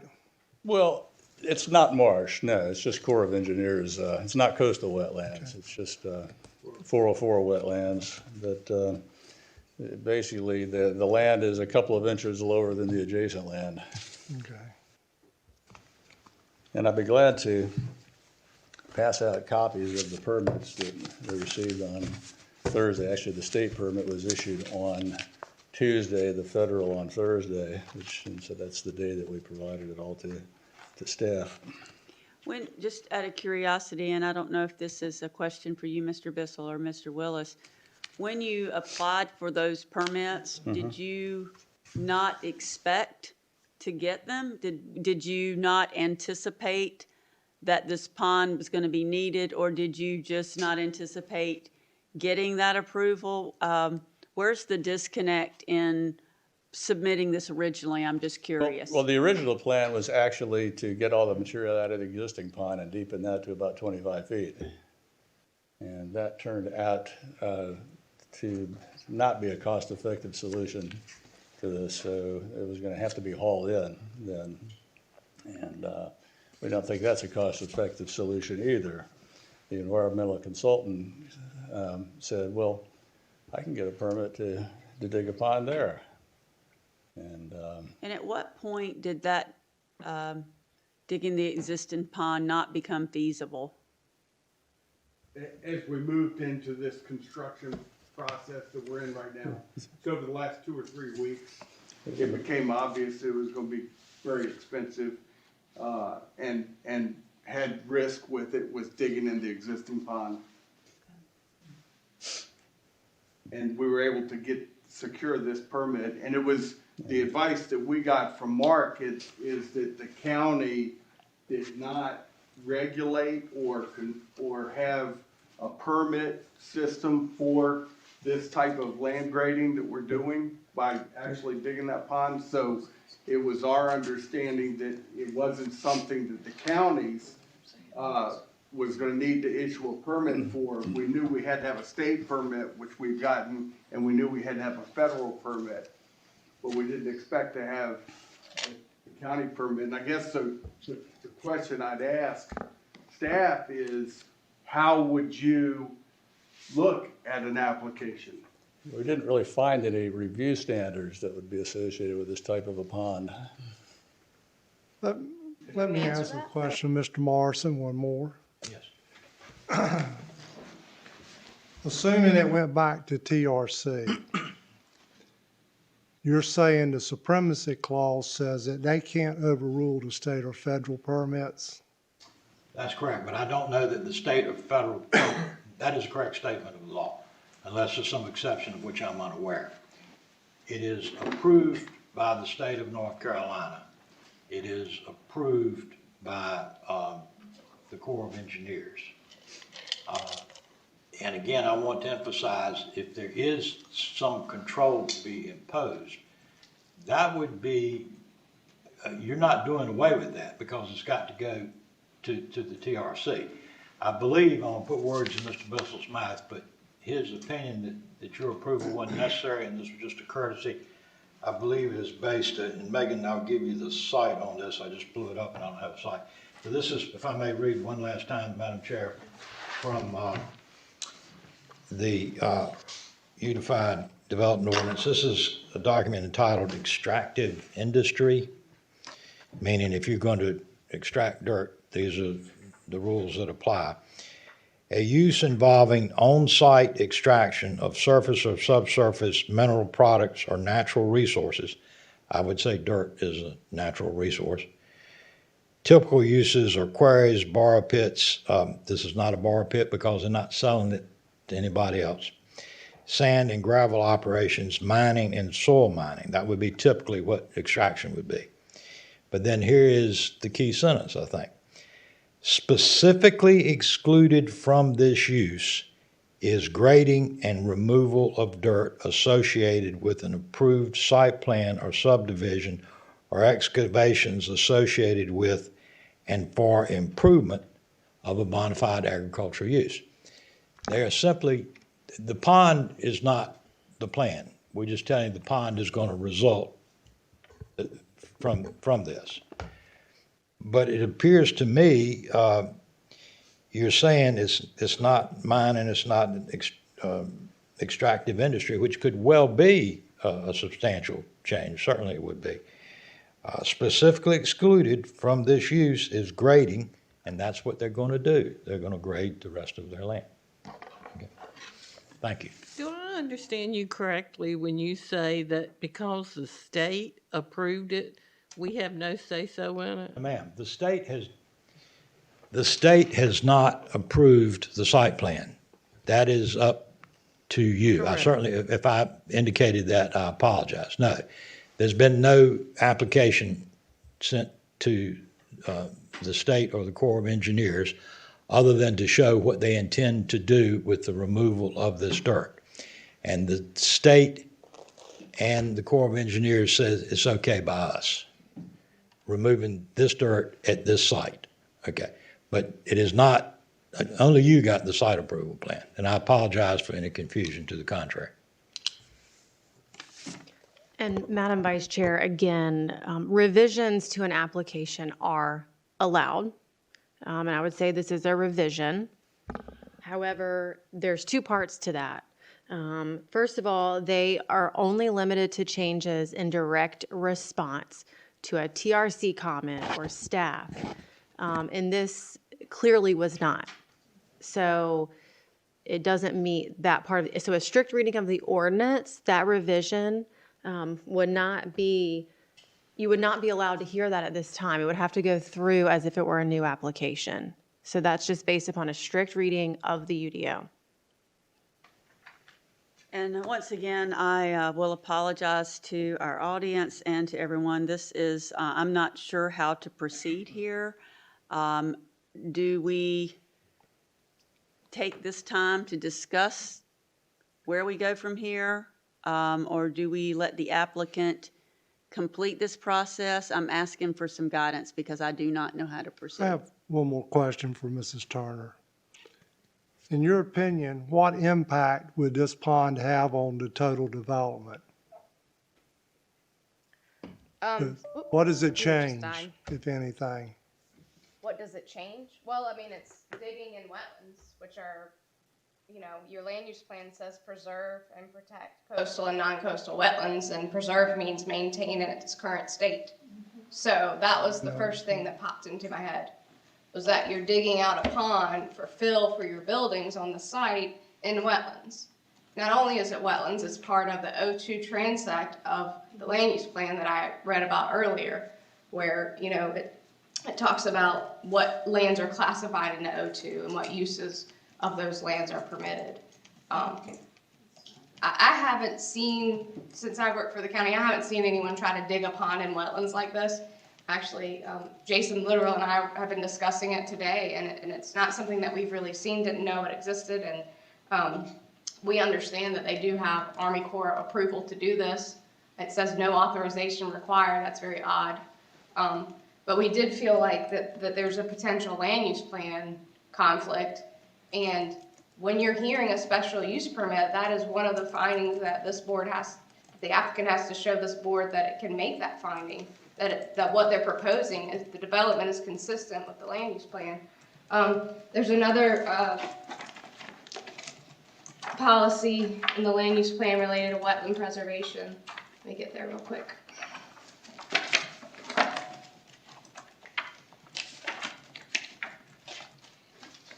It's 4.5. It's under Plan for Coastal Resilience. Conserve and protect coastal and non-coastal wetlands for the valuable functions they perform in protecting water quality, absorbing floodwaters, filtering pollutants from stormwater runoff, recharging the groundwater table, and providing critical habitat for many plant and animal species.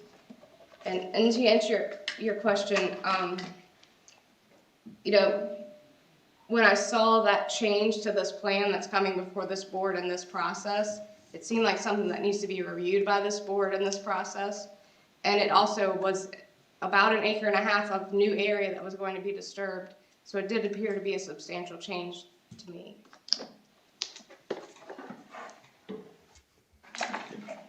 May I make one more comment? Thank you. Yes. We're sorry. I'm personally sorry that this is being thrown on the board in what appears to be a sudden manner. And there was a lot of debate given amongst the development team about how to approach this once we got the federal permit, which we were surprised we got it as quickly as we got it. But once we got it, we were like, well, we didn't feel like the work we were doing required a permit, but it didn't make sense to not put it on a site plan and give the county an opportunity to know what we were doing. So I actually made the call of getting that put onto the site plan that went to Jenny, which included some other changes. And we submitted that plat to her on Thursday, I think, was when that went to her. And she responded with a letter, and she withdrew our site plan from the package. And you're not looking at what we had submitted. Mark's got that in what we were going to present tonight, which includes the changes he talked about to the layout of the commercial buildings.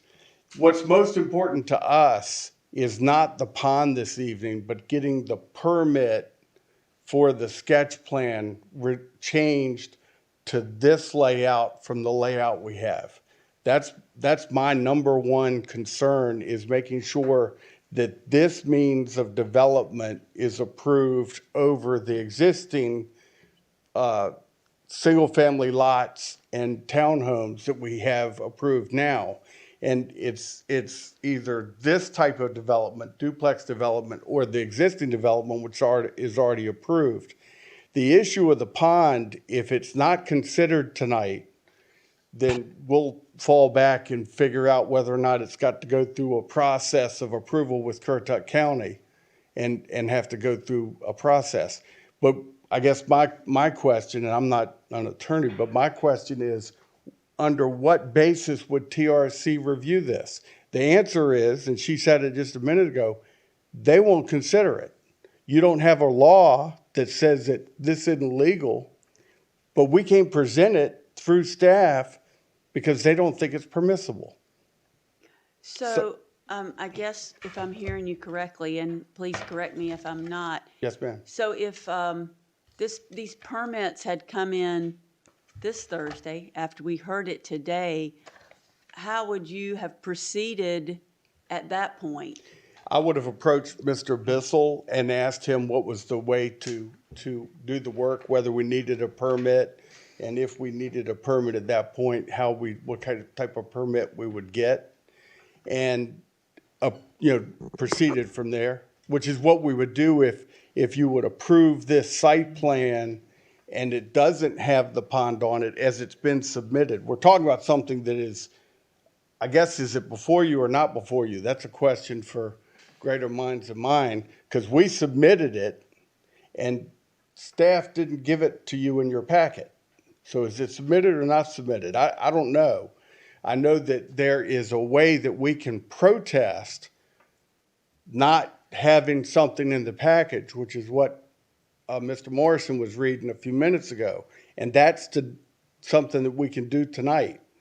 We submitted something properly, we felt like, to you, and it's not what's before you. So we're talking about something that's not in the package that's in front of you, even though we had presented it. So I have a couple of thoughts. Yes, sir. And the first one is, just stating some of the stuff that I'm aware of, right? You can absolutely take farmland, whatever viable land, and that can be turned into wetlands. Correct? Yes, sir. And so there's also opportunities where land that is wetlands is filled in, and you can purchase land in a quote-unquote wetlands bank and pay money to be able to fill in wetlands. The governing body over wetlands behavior, in this case, is going to be the Army Corps of Engineers. And as most, if not all the members of this board know, the Army Corps of Engineers is not the most favorable when it comes to doing anything in the wetlands. So to the point as to whether or not, the excavation that is, and I think Mr. Bissell, you said this was 404. So, you're taking something that is, quote unquote designated by the Army Corps as wetlands that may not, if you looked at Currituck County, I would offer a lot of Currituck County would be potentially considered 404 wetlands, which is, I've got a logging trail that gets wet.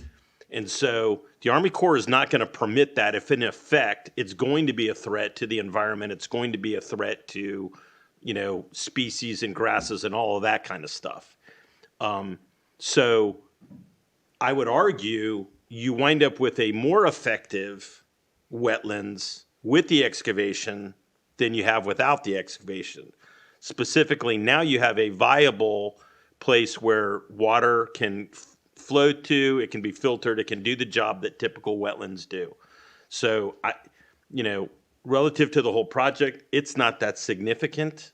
It's really not that significant. Projects regularly, and it's not a borrow, right? But projects regularly enhance stormwater features, right? In order to be able to move material around on the project, that gets done in Currituck County all the time. So I don't know that that's anything out of the ordinary. Ms. Vice Chair, Acting Chair, I don't see this as a significant roadblock, for the sake of just, making it a roadblock. Okay. Anybody else want to weigh in? One other Out thing. of, If I understood what I think Mr. Bissell said, that could fill in 1 acre without Corps permission. Correct. So that would destroy the wetland feature. But by digging a pond, in my opinion, it would enhance the wetlands feature because it would allow for fish spawning and stuff like that in the wetlands. Yeah, my just one thought and one question too was, it's 1% of the open space. And like when we talked about it before, I know they were waiting on some permits, and that's why, not that I was against your project, but I was against, because if you Yes, would even sir. get those permits. It just kind of floored me, and that's where I wrote on the sheet right here I've never seen like where they're digging in 404 wetlands so it's just unusual. That part of it I would see is different. The 1% of the open space, I don't see that as significant, but the digging in the wetlands I see as. Well, let me speak to that. The pond that's shown on the plat right now that's in blue was all constructed, at least partially, from wetlands. And that pond came into existence during the construction of the Food Lion Shopping Center. So, if you're familiar with Corolla and the construction of the Food Lion Center, the whole fact that that's up in the hill is from this pond. The pond in Corolla Light that's located west of Hampton Street, which is part of the Whalehead Beach stormwater system, because I signed the deed for that, was constructed from 404 wetlands, just like what we're proposing. It was not permitted by Currituck County. It was not regulated by Currituck County. It was on an approved site plan similar to the way we've done this. From the state. Yes, we had a permit from the Corps of Engineers at that time. So we've done this the same way.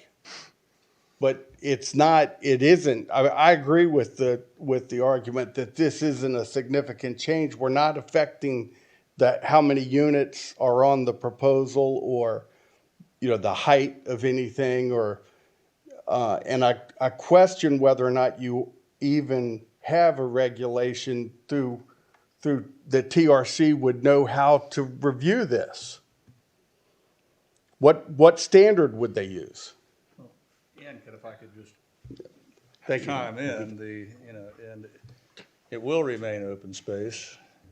And so we're not changing the open space, and it will remain wetlands. So we're not changing it from wetlands. It will still be a wetland. And Mr. McCord, what were you saying? I was just saying, he made the comment, which I know where he's talking about the food line, the stuff there, and I get that, but Mr. Bissell made a good point on the, it's still open space, it's still wetlands. Yeah. Okay. I just have a problem when we have a UDO and we have staff telling us and our attorney telling us, and then we go against what they're telling us. So many times we have a UDO and they come back and change when somebody doesn't go by the UDO, and I have a real problem with that, but that's just my thoughts. Okay, once again, Let's take a recess. maybe we should take a recess and chew on this for a few minutes. We'll take a 15-minute recess. We'll start a little after 7. Or 8:30. 8:30, excuse me.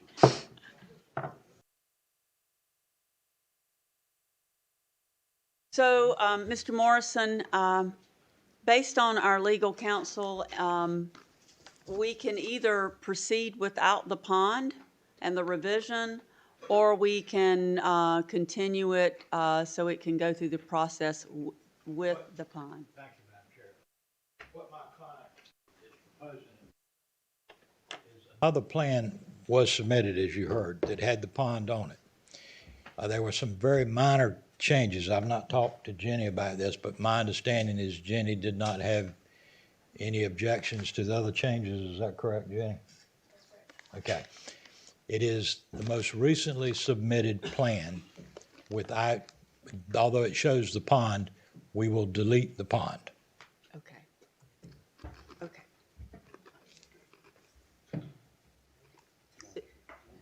Do you want to proceed in calling your witnesses at this point? Yes, ma'am. Okay. Jenny, did you want to say anything? Protocol would normally be you would contact. Just still have us in recess. Let him present it first. Okay, all right. For the record, please, your name is, Mark Bissell. glad to meet you, Mark. What is your educational background? That team that's going to beat Carolina Saturday after next. Yeah. Computers. I'm trying to, yeah, we need. Can we wait? You knocked on every day. So. I'm looking at this monitor. I'll wait that, come on, Mr. Bissell was referring, he attended the University of New Jersey in Durham. Southern campus. Southern. Oh, proud. I don't know what's on either side of it. There's another one. You see that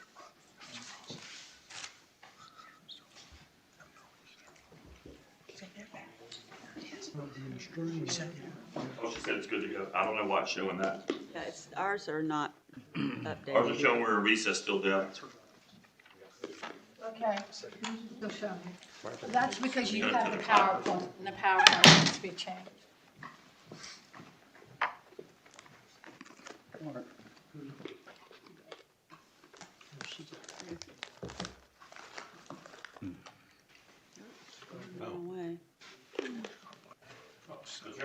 So moved. Done. Very good. Okay,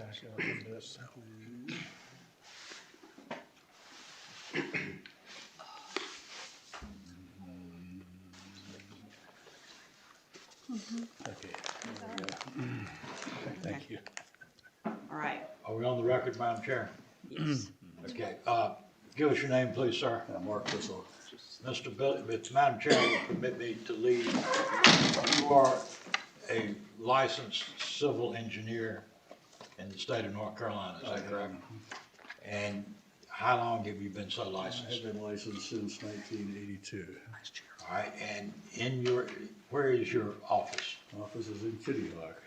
And have you done projects in a period before with this and other municipal and county boards very frequently with regard to development? I have many times, and I'm probably coming up on my 40th anniversary period before this board.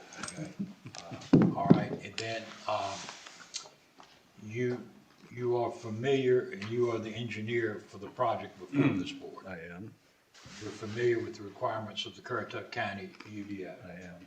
I would submit Mr. Bissell as an expert in civil engineering and capable of rendering an opinion. Any objections? Okay. Thank you, Madam Chair. So let me take you through the process here, or through the PowerPoint presentation. This is actually a copy of the plan that Jenny had up earlier, only it's more fully developed. It actually shows the residential development that was envisioned at the time of that special use permit. So we had 5 single-family lots. Those were going to have approximately 50 bedrooms. We had 25 townhomes that were approved at 5 bedrooms each, were 125 bedrooms. We had the same roughly 150-seat restaurant, the same or similar outdoor venue. This retail and upper story dwelling unit configuration. The paddle boat rentals were over here relying on DOT for access. And these roadway and utility improvements that again utilized the DOT right-of-way. This is just that summary of the original development approval. And there were a number of special use permit conditions that 1 and 2 were satisfied. Number 3 we didn't get to yet with the outdoor entertainment. We did have a preliminary plat that was approved for the first phase. And we never got to the point of submitting the final site plan for the multifamily element. We came back for a special use permit for the first phase of the development in January of last year, showing that should permission by DOT be granted for the connection, that the roadways would be one way in and out. DOT has not granted permission, and we have no reason to think that they will be granting permission for the utilization of that right of way. And in fact, I spoke with the district office last week and was told that the letter that they wrote last year that you should have a copy of that indicated they were going to use it as a laydown area, and we're looking at it as not just a right-of-way, but a parcel and those kinds of things, and that they wouldn't be making any decisions on anybody being able to use it until sometime after the Mid-County Bridges has been built. So that is why we redesigned the project to bypass the DOT property, to move the paddle boat concession over to here where it doesn't rely on having to have a connection.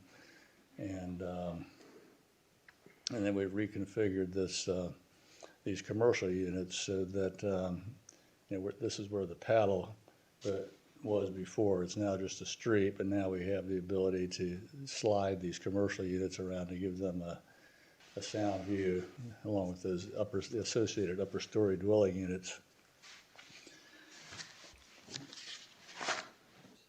So we changed here from single-family to duplex. We changed here from townhome to duplex development. We have added a total of 29 residential units, but we have deleted approximately 14 bedrooms from the plan. So if you go back and look at these kind of more or less side by side, you can see where we have these 9 duplex units here, where we had the single family before, and we have these 18, I believe it is, duplex units where we had the 25 townhomes. Otherwise, the restaurant and outdoor venue are very similar. The pool and clubhouse have been relocated from back over here to this location where they can interact with the restaurant and boat basin and so forth. And as I said, we reconfigured this area some. We expanded the pier. Well, we actually have added a floating dock for kayaks here. This will be a shorter pier with a floating dock where you can launch kayaks and smaller craft. We have proposed expanding the docks to 56, and we've added a gazebo in this location and another one here at the end, just basically improving public access. We've added 3,000 square feet to the retail area, along with 3 residential units.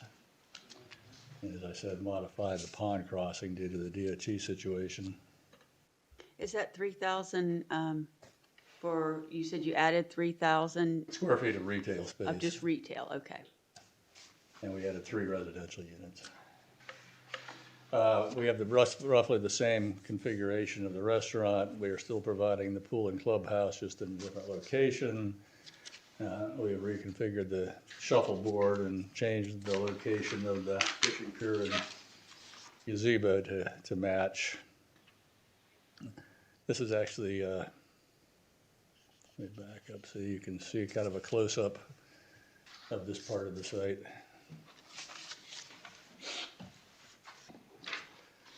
This one shows the whole site and shows you how the marina ties in with the full length of the elevated walkway, what Canva calls an elevated access way, with one gazebo here near the shoreline, the other gazebo out here. These 42 boat slips here will have lifts. They are intended primarily, or at least first dibs, for the people who live and are visiting the site. The other 14 out here would be intended for boaters who are visiting the site from offsite. Excuse me, these people who are bringing their boats in, they got to park over in Poplar Branch? Where in Poplar Branch? I'm glad you asked.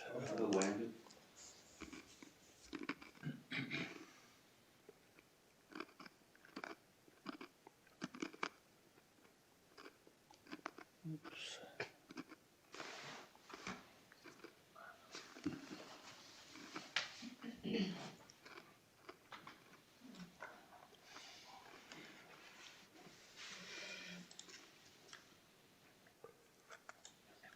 There we go. Yeah, this shows where the existing boat ramps and parking areas are located around the county. Each of these blue areas is a boat ramp. We've got pictures of some of these that show the parking facilities that are associated with those. So, yeah, we're not proposing a boat ramp and community, parking for people who are not part of the development, at the development. There are all these other locations around the county where that is available.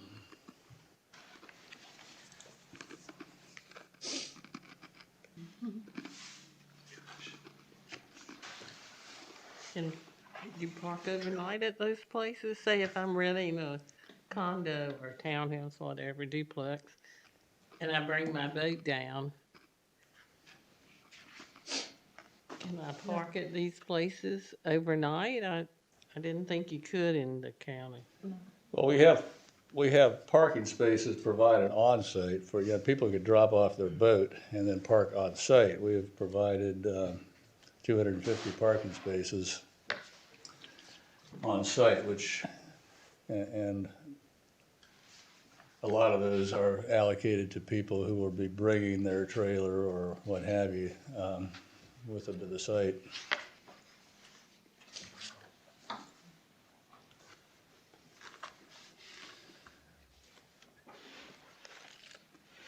This is, well, let me show you the restaurant first. This is the architectural rendering of the restaurant. Now, these aren't final. These will be modified during the final design. There may be, modifications to the fenestration, roof lines, those kinds of things, but this shows the basic concept. This shows where that bathhouse is that will serve the marina. Here's your main access with stairs and an elevator to the restaurant level from parking that's down underneath. Now this shows where your walkway will be leaving that site to connect to the boat slips. Here it is from another angle. Again, that's the proposed bathhouse, and it has actually a stairway to allow access from the upper deck as well. This I think is the same drawing that Jenny had up there, but it's easier to read since this one was not scanned. It's just created from PDF. So you can see again, these are the boat lifts. These are the transient docks, the gazebo at the end. Here's your upper deck coming from the upper deck. This is the lower level access, and then your gazebo by the shoreline. This shows your floating dock. This shows the gazebo that's being proposed. And this shows how the upper and lower decks come together for access to the docks. Here is your clubhouse and pool area. Again, the fenestration is going to be modified on this and some of the roof lines, but this is generally the concept that we're looking at. And this is the size of the building that we're proposing. This is an elevation drawing of the two-story duplexes. These are the ones that are where the single family originally was located. These are 4-bedroom units. And then this is the single-story two two-bedroom units, and these are actually very similar to what was just constructed over at the Whalehead at Beach Club at Coral Lake Phase 10. So before you go,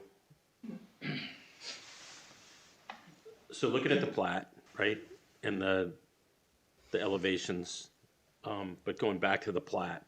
So when we increase the number of duplexes, what is going to go in between the backs of the units? So where you have green. That is a community walkway that will connect up those units. If you'll go to stop a little more to the right. Okay, so in between the duplex units, the green that's there, what is that going to consist of? That's open space, although,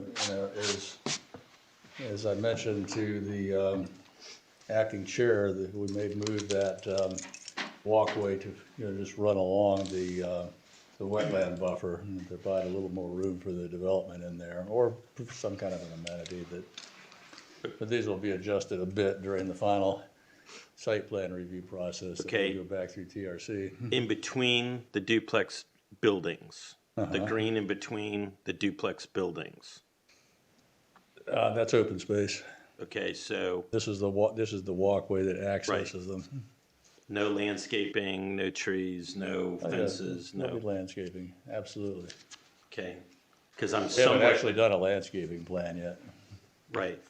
But when we shifted to this design, one of my concerns is the way the units are stacked from a fire perspective, right? So now that we've got the unit that's the furthest away is at least a 100-foot run, at least a 100-foot run of hose.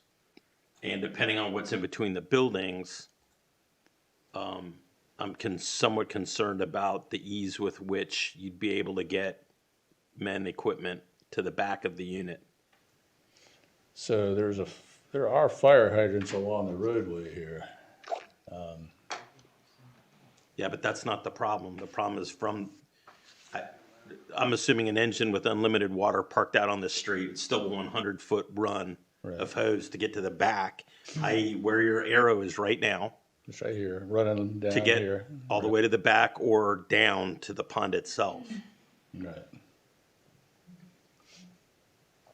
So I think the code is that they've got to be within 400 feet. And we have,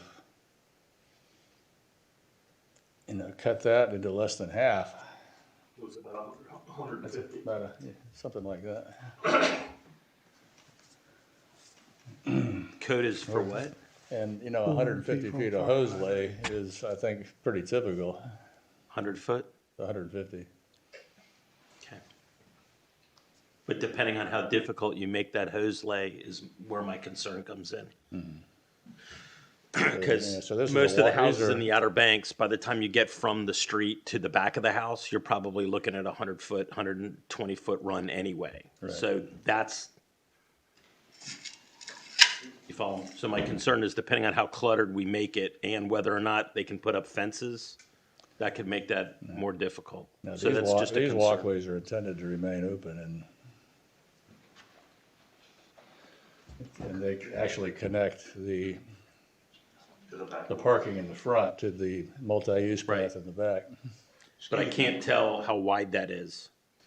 If I may, Mr. Beaumont, I've Yes, sir. talked with the developer. He's prepared to put restrictive covenants on the lot that nothing can be Okay. aspects. And what's the width? Number one, between the walkways, right, the shared walkway between the units. 10 feet. Okay.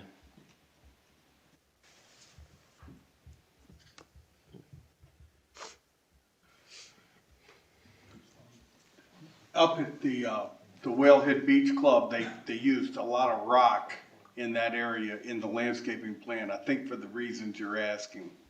So they have a very clear path in there. It's either walkway or a stone landscaping surface. That's the issue with the zero lot line, is it's a zero lot line.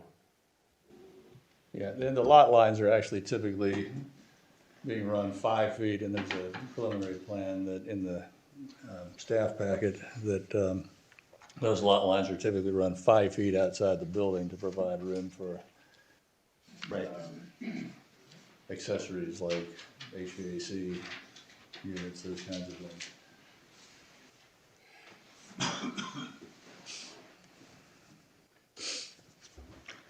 This then is the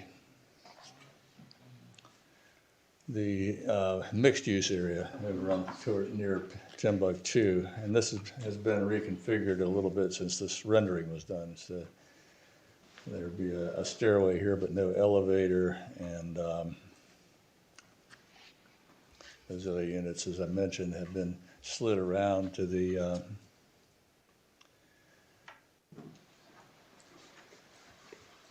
to this side of the pond.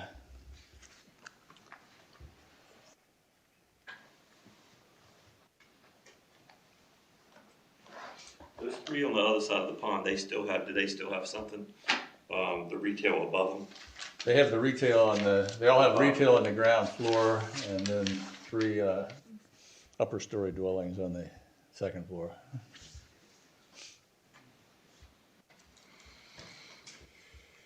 With a common walkway here.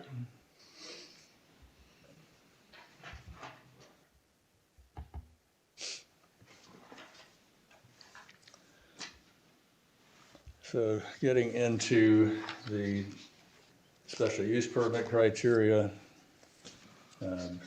these will not endanger the public health or safety. The TIA report indicates that, and let me go back to that Melia Drive will be able to accommodate the traffic. And of course, we have a traffic engineer who will speak to that in more detail. Let me just show you from a site plan standpoint the improvements that we're talking about.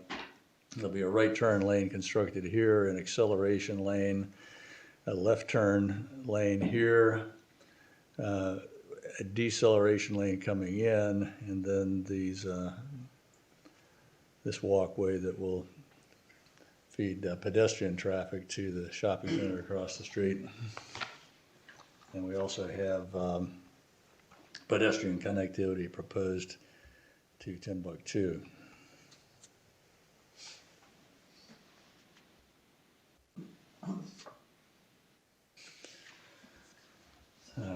We have made modifications at the request of the fire department to accommodate emergency vehicles. We've widened those out, and we're addressing public water supply and fire protection needs. The outlet control structure, which has already been approved by the state and has already been modeled for stormwater, accommodates all the off-site flows, including the county's groundwater piping from Whalehead, the off-site flows that are coming in from the shopping center, and the Monterey Pines townhomes across the street, and the wastewater treatment plant across the street. Advanced wastewater treatment plant treatment will be provided by Carolina Water. They have issued an allocation that we're actually below.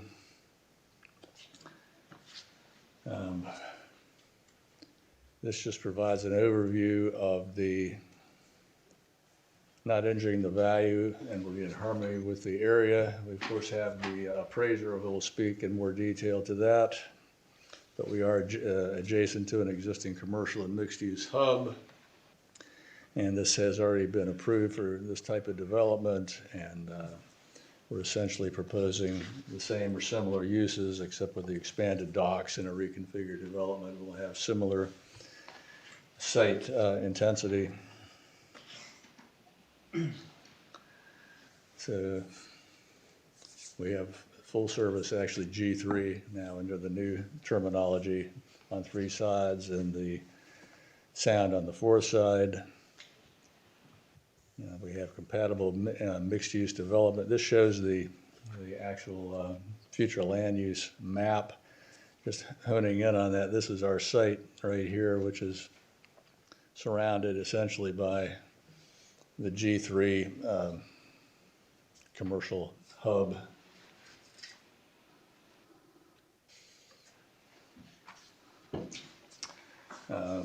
Ms. Turner identified a lot of land use plan statements. I wanted to here just kind of highlight the ones that we think are most consistent with the land use plan, which are the G3 Transect Policy 2.1 on concentrating commercial development in existing neighborhood nodes rather than stripping along NC12.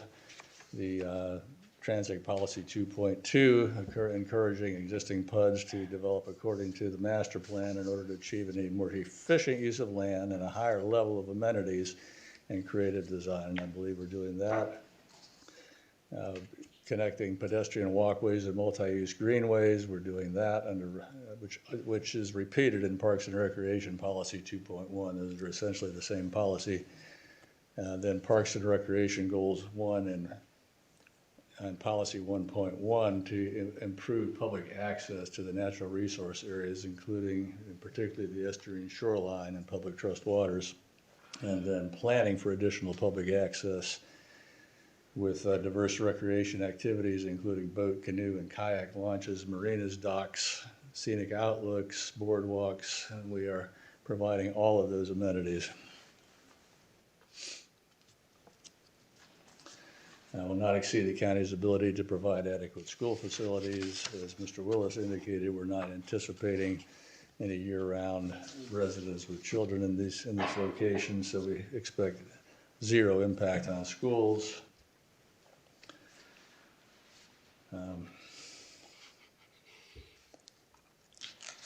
There were some this is an unusual situation. We received a lot of community comment feedback from our community meeting minutes. So I just wanted to kind of address those briefly. VHB prepared the TIA, which demonstrates that traffic can be handled. Parking was an issue. We were providing these 250 spaces exceeding the UDO requirements, providing the pedestrian connectivity that was requested. We are not yet asking for the permit, the special use permit for the outdoor entertainment, but we will provide a noise consultant in connection with that application. Worker housing, we are working on that plan coming up soon. The launching of boats, again, we've already talked about that in response to Commissioner Etheridge's question. We also need to have a separate special use permit ruling, I believe, on the marina development. And so we have provided additional standards for that. And these outline what is necessary for certification as a clean marina as part of North Carolina's Clean Marina program. And will include no fueling facilities, a pump out facility on site, a no discharge policy in the marina area, signs being posted of where the pump out facility is, personnel who are available to assist in that, prohibition of boat painting, and there'll be a ship store that will have biodegradable cleaners for sale. We'll have a public education program. There will be a fish cleaning area that with signage on how to use that, and with daily trash pickups, in recycling containers, pet areas, trash cans, again, daily trash pickup, signage, and so forth. Written policies for boaters on how those policies are implemented, a fish cleaning station with a covered receptacle for waste disposal, only biodegradable cleaners, first aid and life-saving equipment available, security lighting, hurricane preparation plan, and firefighting equipment. So there is a standpipe that's going out to the end of the pier with access for the fire truck to be able to pump to that and provide adequate fire protection. And then in addition to the clean marina standards, and these are issues that the state likes to see, the marina is located in an area where there's a high rate of water turnover as opposed to digging at a basin that has a long access channel. It's in a natural channel that maximizes circulation, and let me just go back to that for a sec.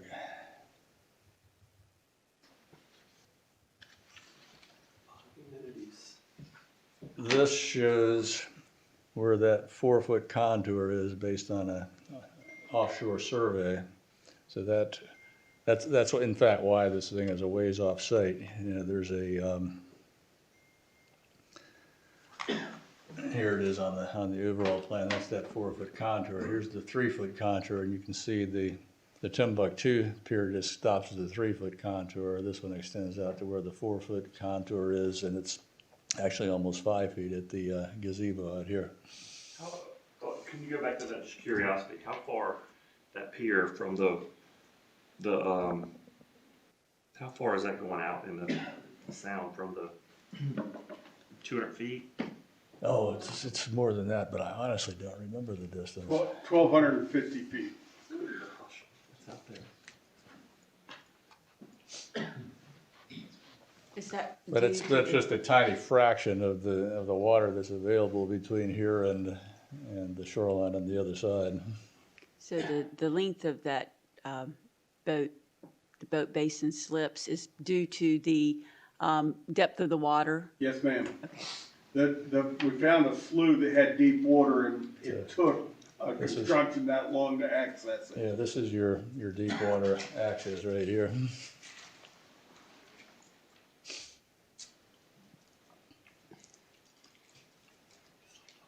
And we've provided extra boat slips, which will allow people who live on the mainland to have a place that they can access the Outer Banks and the beach on the Outer Banks, which is badly needed, as you know, and have wanted to do for years at the Whalehead Club. But this will allow people to have direct access to where there is a existing restaurant grouping, a new restaurant, and access to the beach straight down Albacore. The other reason for going out into the 4-foot water is you don't have SAVs once you get below that depth. And so we're not proposing any alteration of the shoreline or disturbance of habitat. No dredging. And then, of course, we're providing the restrooms and showers on site. So that kind of ends my presentation. I'll be glad to answer any additional questions, and then we do have some other witnesses. Anybody else have any questions for Mr. Bissell? Okay, thank you.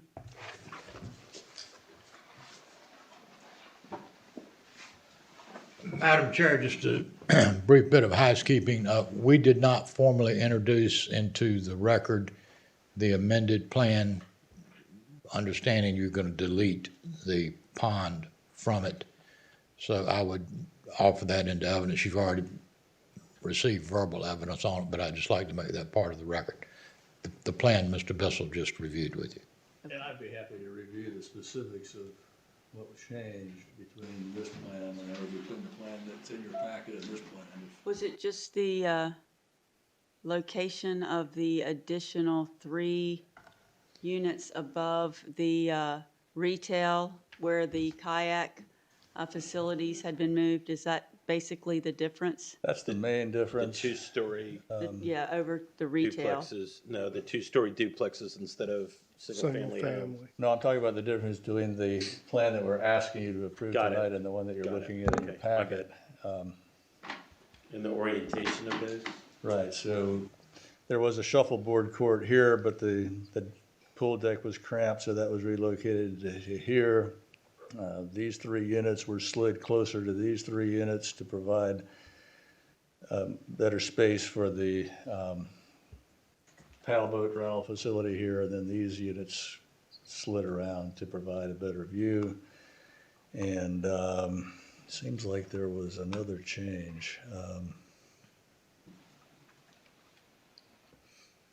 There may have been a few minor tweaks. Those are the ones that I can remember.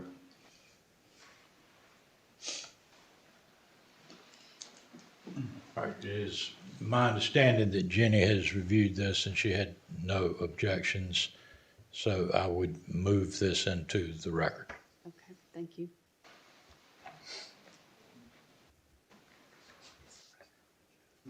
Now, our travel engineer, excuse me, road engineer, highway engineer. You're under oath, sir? Yes, sir. If you would give the board your name, please. Andrew Top, And where do you live, Mr. Top? Raleigh, North Carolina. And how are you employed, sir? I'm a professional traffic engineer with VHB Engineering. Could you give us a brief synopsis of your education? Yep, I have a bachelor's degree civil engineering from Virginia Tech and a master's civil engineering, emphasis in transportation from NC State. And how long have you been so licensed and so employed? About 20 years in traffic engineering. And have you testified in court or before boards such as this? Yes, sir. And have you been accepted as an expert in travel engineering? Mhm.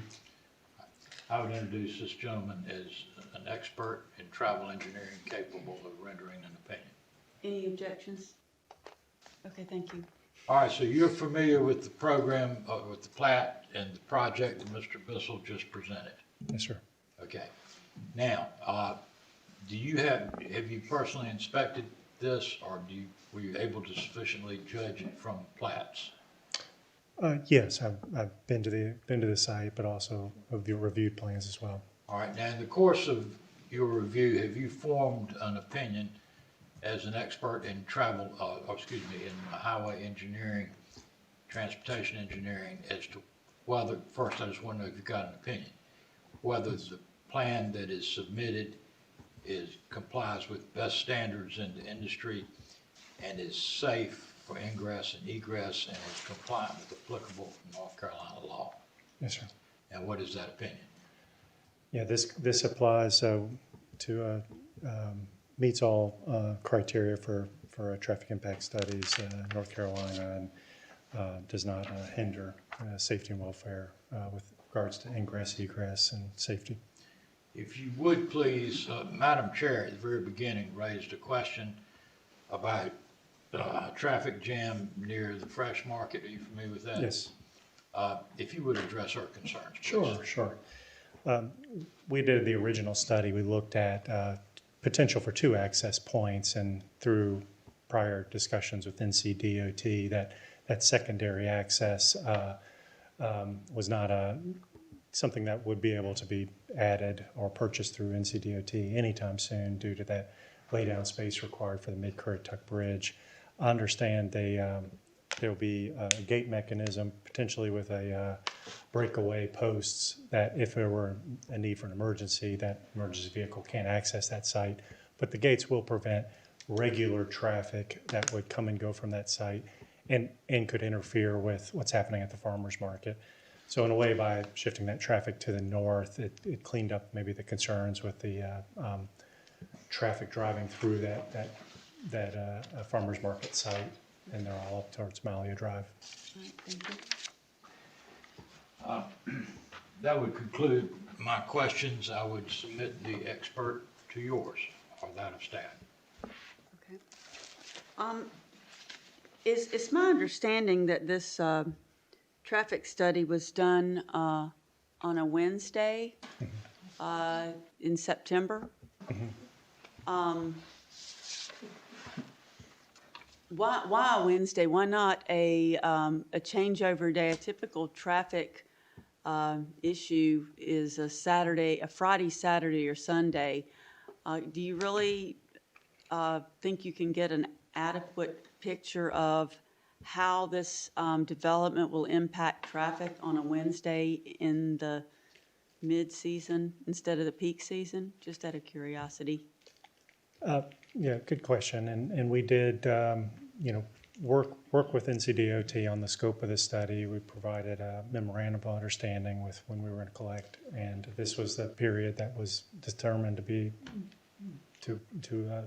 the period that we would do our data collection and count. And we did pick up that count, before the Labor Day, but it was in the summer period. But yes, it was midweek, which is common for traffic impact studies done in North Carolina. Okay. Are there any concerns that you as a traffic engineer have with the misalignment of Malia Drive and the shopping center across the street? Yep, good question. One of the large changes that was with this traffic study and our original traffic study is we talked with the developer about opportunities for right-of-way and opportunities for making improvements through there. And it is fairly limited right-of-way, but the development team was able to incorporate a right turn lane, right taper going into Malia Drive, also an acceleration lane exiting out, and then a 2-lane egress from the Malia Drive. So a left-turning vehicle that might be waiting for a gap doesn't impede a right-turning vehicle that might be going across. Ideally, those would be perfectly aligned, but with the way the right-of-way lines were, they didn't control the property that would make that a perfect alignment. However, the offset that does exist allows for the left turns into each of those 2 driveways to not conflict with one another. We in traffic engineering, we thought, that's a correct offset so that the lefts going from the main line onto the side street do not conflict at all. We do not have a concern with that movement. I think the left turn lanes, the right turn lanes that are being added have helped mitigate negative impacts at that So intersection. there's not the issue like we have in Lower Currituck of someone riding in a turn lane that could create a problem from someone using that as a merge lane? I wouldn't foresee that. The offset is fairly short distance that I don't think you would see a lot of weaving between those two. You do have a two-way left turn lane that goes all the way down to the light, but in a way that allows for additional left turn stacking, not to be used as a acceleration lane. The acceleration taper coming from our site will help vehicles get up to speed a little bit as they're turning right. Okay.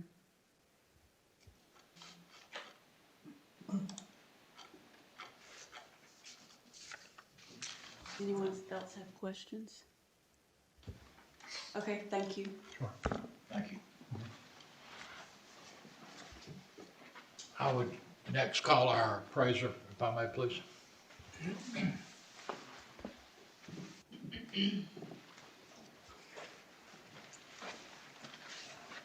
You're under oath, sir. I am. If you would, please give the board your name. Hello, everyone. I'm Stephen Craddock. I reside in Grandy, North Carolina. And Mr. Craddock, how are you employed? I'm employed by Appraise NC for You Incorporated, my company. And do you hold any licenses? I do. I'm a certified appraiser in North Carolina. And how long have you been so licensed? 22 years. And during the course of that 22 years, approximately how many appraisals have you given? Over 6,000 appraisals over my career. And does that include multiple projects such as the one before the board tonight? Yes, sir. All right, and would you give us your educational background, please? Attended ECSU with majoring in mathematics with a specialty in statistics and a second in computer science. All right, sir. And you're in good standing with the state of North Carolina? I am. All right. Are you familiar with this project? Yes, sir. You familiar with the adjacent properties? I am. Would you tell the board what the adjacent properties are? Just one sec. Have you prepared a written report? I have. May I submit this report? You may. Okay. Jenny, I assume this is not part of the record, the appraisal report. No, I have not received that. Yep, to the north, to answer your question, is Monterey Shores open space. To the south, you have Timbuktu shops. East, you have Monterey Shores wastewater treatment plant, Corolla Adventure Golf, bumper cars, Seaside Farm, and coffee shop. And to the west, you have the Currituck Sound. All right, sir. The main purpose for you being here is to whether or not this development will have any negative impact on adjacent properties. Have you studied that question? I have.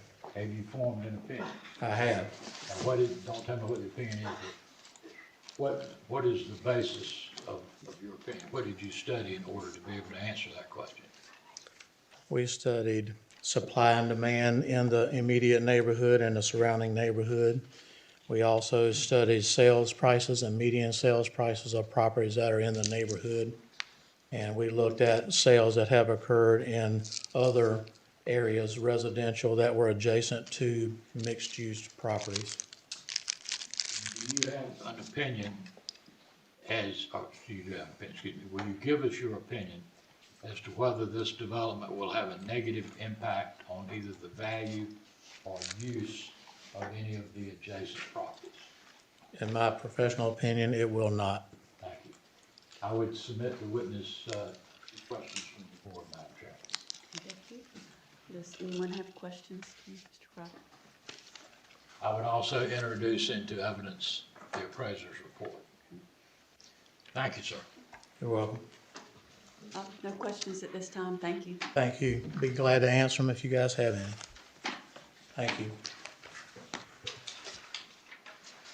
I have very pleasant words for you, Madam Chair. That concludes our presentation. Thank you. At this time, I will open the public hearing. I only have one person signed up. to speak at this time, so I will call Mr. Preston Hale. And Mr. Hale, were you sworn in? I was, yes. Okay, just check. I was. Thank you. First of all, thank you for the opportunity to speak. I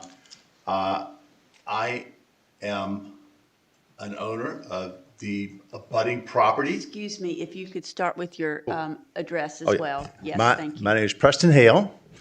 I'm a pharmacist, retired.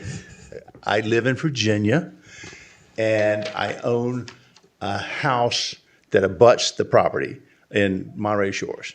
2 lots. I have 2 lots there. Okay. I am all for growth. That really is what makes this country great. We can have plans and we can grow things, and it's fantastic.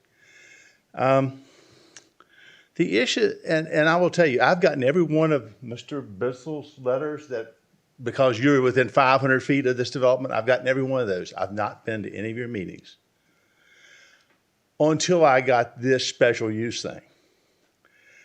And when I retired in 2015, and we bought the house in Monterey Shores 15 days after that. This is where we're going to retire. This is where we're going to enjoy our retirement. But I've been coming here for almost 40 years. And I've seen Currituck grow back. I remember the 2-lane road that came down here. And, you know, the 1-lane bridge, all that. I've watched it all grow. So I understand growth and the need for it. And it probably still takes us just as long today to get over there as it did with the 2-lane because there wasn't as much traffic. And that's going to happen as we hear these plans. It definitely is going to happen. So anyhow, I guess I'm here to offer a concern because when I listen to the plans, they're very detailed, but then you scratch your head on a couple of them. The one thing that I see that I've learned from tonight, though, is that this is a substantial plan. If we remember, we discussed substantial for what does it mean? This is a substantial plan. I think that what gets me is there's going to be more special use permits in the future. Because I don't see how you can have this many people, 180 beds, is that right?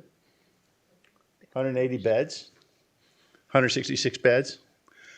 Do you realize that's almost 50% more than Sanderling? And it's on this piece of property. So that kind of raises suspect to me. But I'm not worried about that so much as I am. I almost need to reduce and relinquish my time to our county manager here because he answered my question. We can't get a dock up in Willhead that you can get a boat in. I hunt out there, so I understand. I've got a little John boat. I've fallen in a ditch up at Wellhead Club. So I know what it's like. And I'm going, why can't the county give us a nice place to launch our boat? And we're going to bring 56 units in here? That makes me concerned.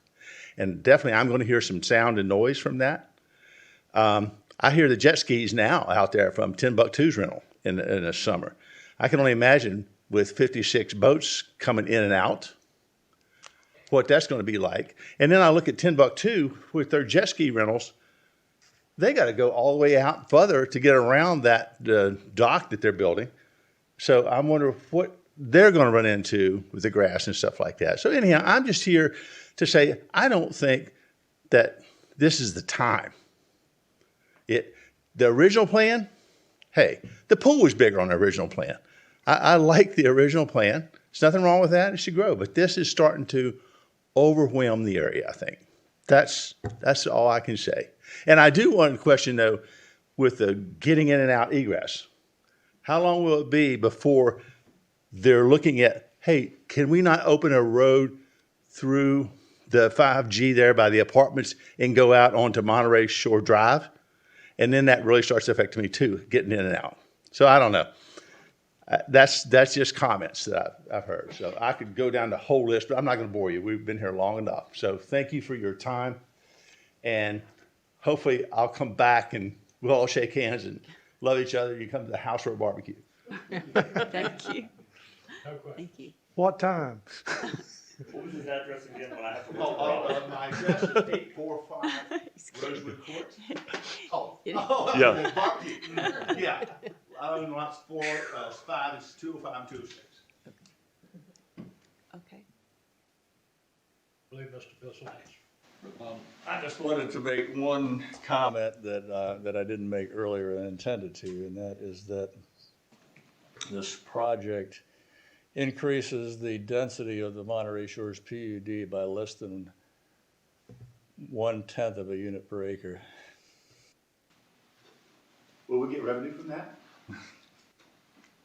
And it's still less than 2.5 with an ordinance allowance of 3. Okay, thank you, Mr. Bissell. Mr. Morrison, anything else to present? I do have one Thank the more Lord. question. No. Okay. I have one question. Okay. Mr. Willis, what do you anticipate the value of this property when it's developed? About $54 million will be the total value of the development. And we prepared numbers on the tax effects. Could you testify? Sure. If I can answer that question, but he can answer with what he studied.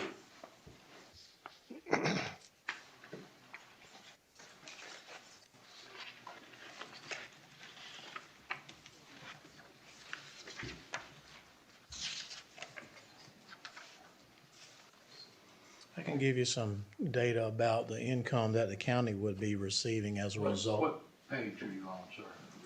Page 5 of my report that I prepared for you all.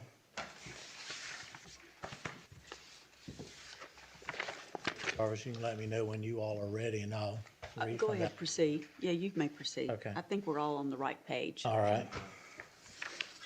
And what I had prepared for you was future benefits to the county. The benefits that will result from the completed subject property, if approved, is not only to our citizens and to our visitors, but to the county itself.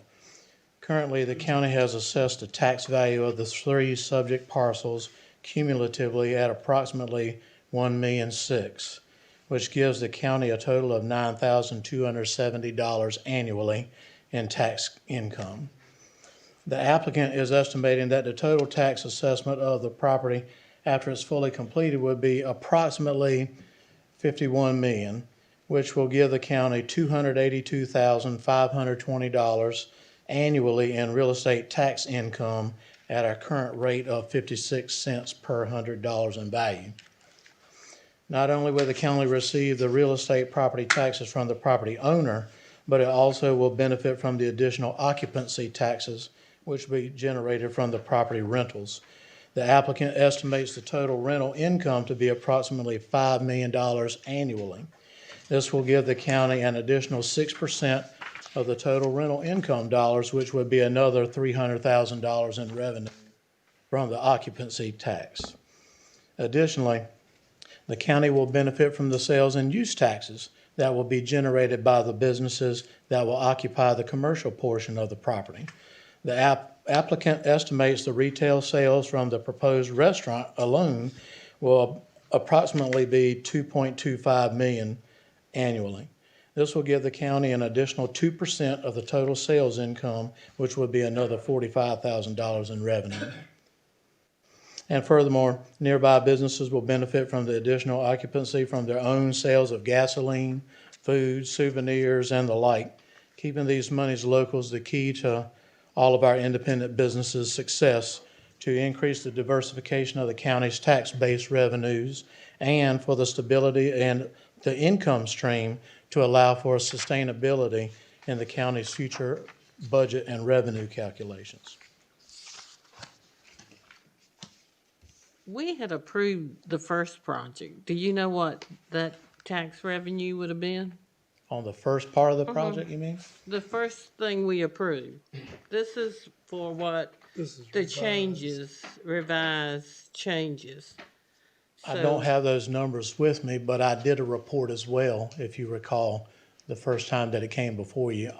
I want to say just off the cuff, and I may be incorrect, I think it was approximately 40 million in value at that time. But I may be wrong. Without So- having the documentation in front of you, I don't have So an accurate would the answer. difference in value be attributable to the fact that there is, in the first one, there were single-family homes, and the difference would be the two-story duplexes? Is that really the substantial difference in value? I really believe that because when you have a greater number of units to rent, you have the possibility for a higher rental income, which affects the property value. When you go with just straight residential, as they said, they've actually lowered the number of bedrooms from the original plan to what they have now by quite a few, which I think that's a benefit to the county for having less bedrooms instead of a higher number of bedrooms. And the applicant, they're not totally at their fullest, highest, and best use as the plan is right this moment that you've seen tonight. It could be greater impact. So I think they've been conservative in what they've projected they're going to do, and I don't see where it's a negative effect. All I see are the positive effects that our county will benefit and our citizens and our visitors. Don't go anywhere yet. Mr. Bissell, the duplexes, what are the typical bedroom quantities going to be in those? 2 bedrooms for the single story and 4 bedrooms for the 2-story unit. Okay. And so, Mr. Craddock, I'm somewhat aware of the typical vacation home rental market in Whalehead specifically. What do you think the rentability is for the smaller units vice the larger houses? In other words, does this fill a niche in the rental market that doesn't already exist, or what is your, I mean, you mentioned greater occupancy. Is that part of this, or if you could help us? My professional opinion about this is that this will fill a niche and a need that we currently don't have that many of right now. As you're aware, in Corolla, the Wellhead area, there's single-family homes with quite a few bedrooms, some anywhere from 4 up to 12. And when it comes down to providing a niche, I think this will do it because you have people that perhaps don't have a larger family, or those folks that want to come here that just have a smaller group. I think this will help to fill that niche. Plus, the addition of some of these other amenities is going to be a positive thing for those who want to partake of this rental program here.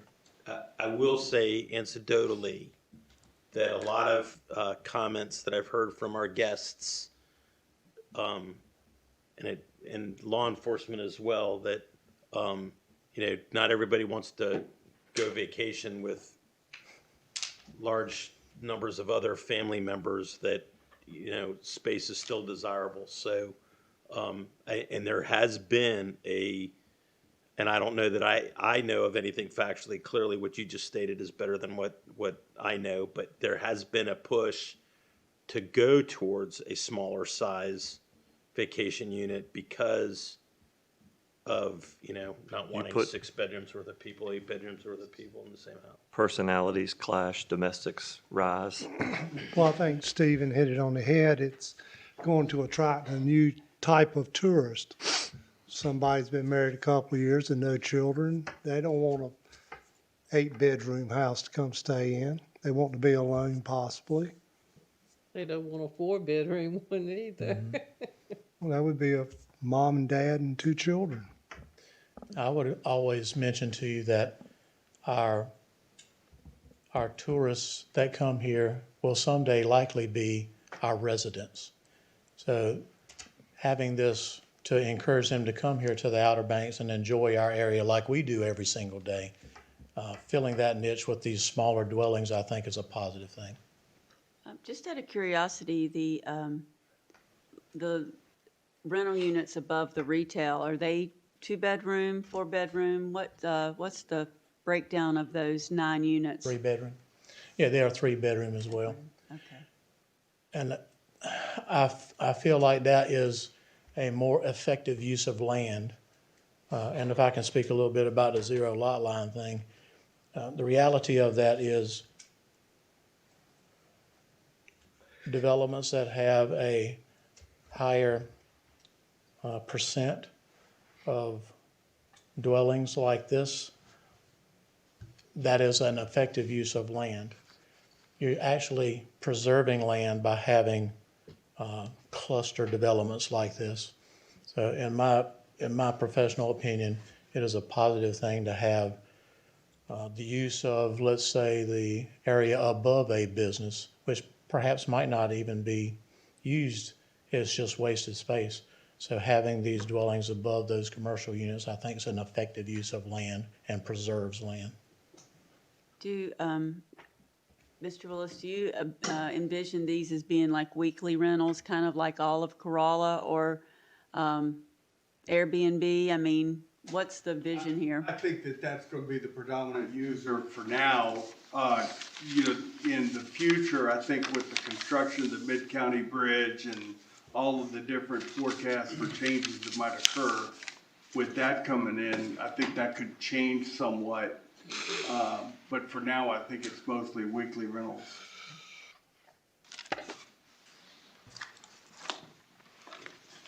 Any other questions? I'm going to make one other comment real quick. One of the things that is encouraging about this project has to do with the transient capability of people being able to motor over. Until we get wellhead fixed, I have dinged multiple propellers trying to irk my way into the Wellhead Club to tie up, not in the basin, but out on the pier. Both boats I have suffered. Propellers aren't cheap, especially when they're stainless steel. Trying to get in and trying to get out. The ability to be able to motor over, tie up for the day is very attractive. The ability to have a boat and up on a boat lift. There's going to be people that buy these units that are going to leave their boat there. Ms. Etheridge referred to, the trailer parking, if you will. I could see easily somebody puts in their boat, motors over, puts it on the lift, and it stays there all season long. They drop it when they want to go and not. So even though there's going to be a significant aspect of the weekly market, I could easily see this being, people that this is where they come down and spend the weekend, right? I mean, anyway, so I think that'll be an interesting feature because, again, we've not been able to figure out how to get a boat over there and be able to have it, even remain overnight type things. So anyway. I agree with you 100%, Mr. Beaumont. The transient slips would be very appealing to mainland folks to Absolutely. scoot over, perhaps eat at the restaurant or take the walk across to some of the other shops or the farmer's market. Well, It gives you an alternative. I tell you, if I could motor over, tie up, go do the house, then get back in the boat and motor over, that sure would beat the 2 hours of traffic. And catch that meal at Applebee's too before you came back. No, I'm going to go to the barbecue. Oh, that's right. Yeah, Me too. Anyway. That's all. Thank I you. think the restaurant in this project, I think will be a draw in and of itself, in addition to all the other stuff that's in that whole node in Corolla. But the restaurant, we've just about completed a deal. We're in the process of preparing a lease. But I'll be real excited when I can announce who's going to be running that restaurant. I think everybody will be pleased with that. It's going to be nice. Domino's. Anything else any questions from the board? Okay, thank you, Mr. Product. You're welcome. Thank you. Mr. Morrison, anything else from you? And Madam Vice Chair, just make sure you close the public hearing portion Oh, or the public comment portion of the hearing. I'm sorry. I closed the public comment portion of the public hearing. I apologize. Discussion from the board?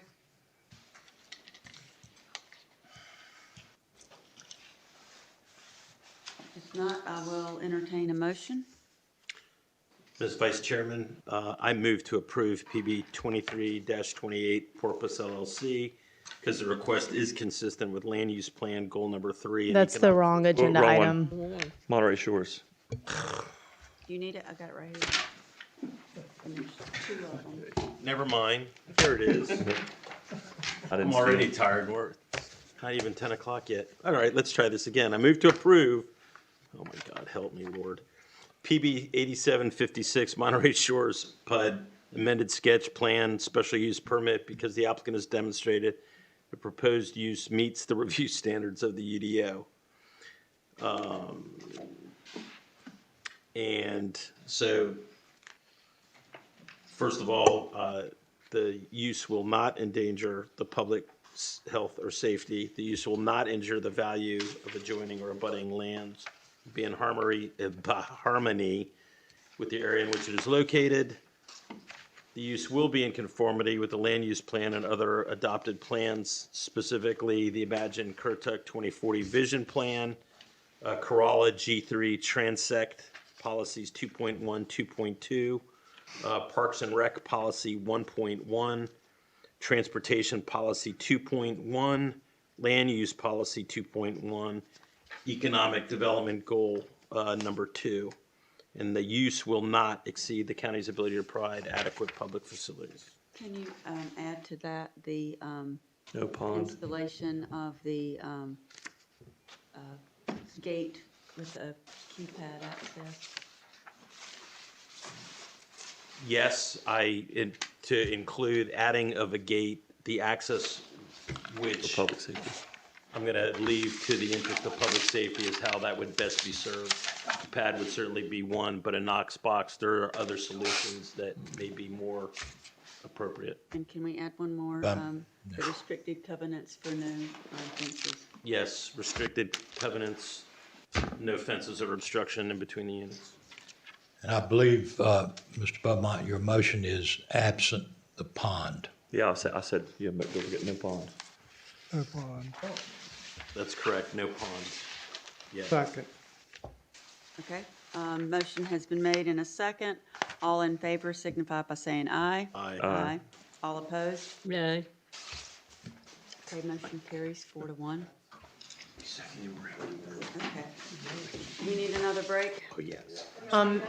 Madam Vice Chair, there's one additional Oh, we got the other matter. one. Thank you. Yes. The second motion, I apologize.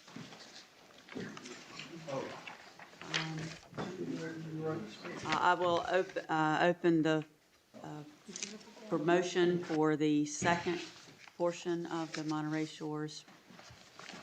Why am I missing that sheet? It's for the marina special use permit. I didn't get that one. Special use permit. There's the house. There's that. Agenda. Marina special use. Okay. Well, I moved, okay, so this one would be 8756. Yes. I move for approval of PB 8756, Monterey Shores PUD amended sketch plan, special use permit because the applicant has demonstrated the proposed use meets the review standards of the UDO. And so this is specific to the marina? Yes.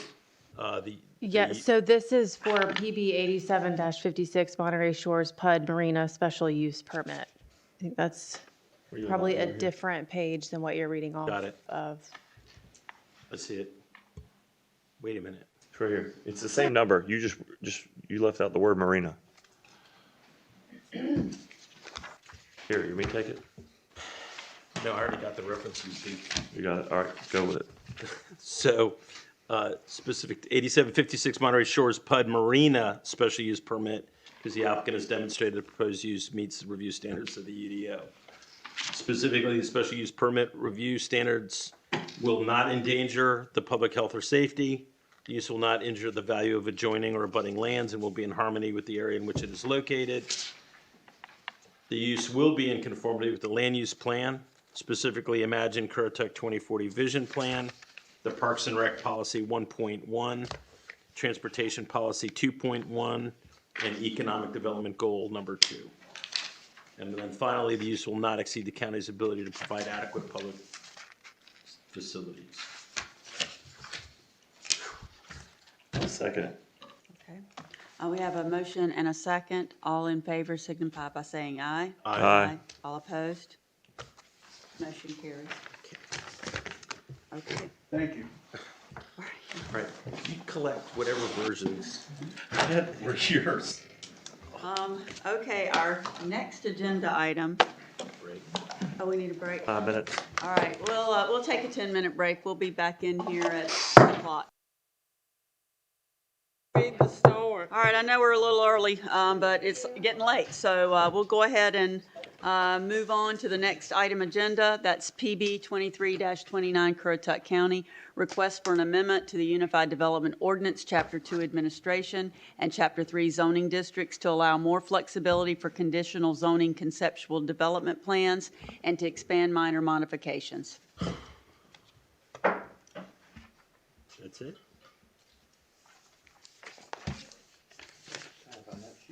It's one of these.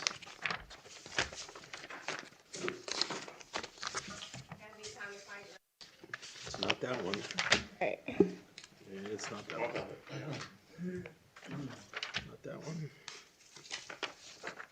Ha. So, who remembers porpoise rezoning that we heard tonight? It was a conditional rezoning, right? Yes.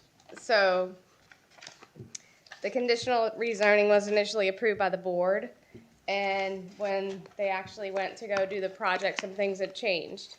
It made more sense for them, as opposed to putting the building in front of the existing buildings, made more sense for them to move that building to the rear.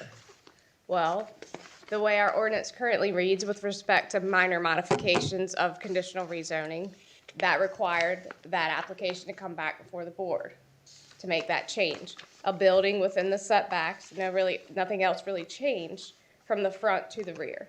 And so that's one example of what we staff have seen with some of the conditional rezonings that have been issued since it was put in place in 2007. And the reason it was put in place was to offer an option to promote orderly growth in the county by providing tools to help guide development to be in line with the community values recognized in county adopted plans. And so generally, conditional zoning applications are preferred because it allows the applicant to impose conditions or restrictions to the property that are mutually agreed upon by the board and the applicant. And they tailor that to a permitted use or uses in such a way that it accommodates the property owner's interest, the community values, and the neighborhood character. It's also a way to just get a little bit more predictability in the zoning process as to what are you actually going to see, as opposed to a straight rezoning where we know with a straight rezoning that means any use in that zoning district is permitted on that property. Gives the board a little bit more input to the process. It allows the property owners to offer those conditions for consistency if needed, or to restrict uses in a certain zoning district that maybe some uses in that zoning district may not fit the area where the rezoning is proposed. But what we found is that the minor modifications list in the ordinance is a little bit too limited, and it's potentially caused a little bit of resistance from those property owners, developers, in wanting to pursue the conditional rezoning application that the board has preferred since around 2007. And so with that, the planning staff brought forward this amendment to try to add some more flexibility for those conceptual development plans, what's required to be shown on a development plan, and what would be considered a minor modification. So at this point, I'll just go through the text amendment changes. We looked at the prior ordinance. So prior to the 2013 UDO rewrite, this was allowed. This conditional zoning was allowed. So from 2007 to 2013, it was allowed under some slightly different language than we currently have. And that language actually did allow a little bit more flexibility. And so that's what we're trying to do with this ordinance. So we're proposing the changes here that are underlined. for minor modifications, changes in the following design features that are not specifically addressed in mutually agreed conditions of approval. So obviously, if the applicant's proposing a condition of approval, the board's accepting it, they're agreeing that this is the requirement, then that can't be changed through a minor modification. That's always going to remain a requirement. But we've expanded some of the things that constitute minor modifications, including driveway locations, internal vehicular circulation patterns and parking area configuration and pedestrian circulation. To the minor shifts in building size or location, we've added changes to the arrangement or location of buildings. Minor changes to proposed building elevations or facade, including materials, provided the change retains the same architectural character. Decrease in development intensity, including density. A decrease, we would not be approving any increases in density. An increase in non-residential floor area of no more than 10%. Open space configuration or location of required or proposed amenities, that those things can change. Changes to configuration or species of plantings for landscape buffers. So those are the additions to the list that we currently have for what's allowed to be changed through a minor modification. So basically an administrative approval. Excuse me, so if this had been in place, then Porpoise LLC tonight would not have been in front of us. Is that what you were saying? Yeah, exactly. So what they would have done was, as opposed to having a detailed site plan that shows specific building layouts, they could have shown a building area where buildings may go and a square footage of the maximum building size that they would have on the property.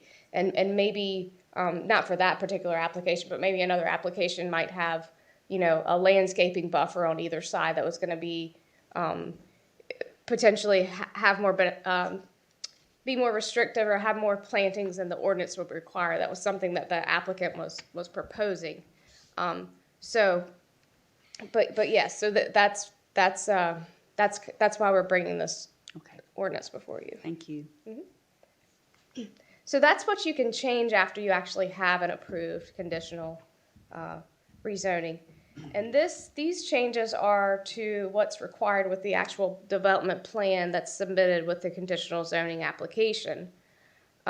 This language that's in this first paragraph, that the director may waive any conceptual development plan requirement where the type of use or scale of proposal makes providing that information unnecessary or impractical, is directly lifted from the prior ordinance. I will say that the planning board, although they did recommend approval of the text amendment, did have a little bit of heartburn about the word unnecessary in that sentence. But ultimately, the motion was made without any changes to the ordinance. So in Part A here, a written description of the proposed uses of all land and structures, types of improvements, density, number of lots, proposed floor area of non-residential buildings, activities, and hours of operation. So that will accompany any conceptual development plan. Providing that any proposed conditions that the applicant's requesting shall not be less restrictive than the provisions of the ordinance. Then instead of an E there, instead of actually showing proposed building footprints, we're changing that to say general areas in which structures will be located, which kind of speaks to your question about porpoise rezoning. Mm-hmm. And F, all existing and proposed points of access to public streets need to be shown. And then in G, proposed common areas, open space set-asides, anticipated landscape buffering required by this ordinance or proposed by the applicant need to be shown. And then elevations and written descriptions of design elements of the buildings would be part of the conceptual development plan. The big thing here that we're getting at is just, as opposed to, like I was saying, as opposed to a full-blown site plan that's reviewed as part of the conditional rezoning, you have more of a conceptual plan that may even just be like a bubble map that shows like this is where the buildings will go and this is the square footage of the buildings and this is where the landscaping and parking is proposed. But that there would be some flexibility in moving those features around as you went into actual site design. Any questions on that? I know you are very familiar with the text amendment review standards. They're here if if you want to reference them, and they're also in your packet. Staff does believe that this request is consistent with Imagine Currituck Land Use Goals 1 and 2. As I mentioned, the Planning Board does recommend approval of the text amendment, and staff does as well.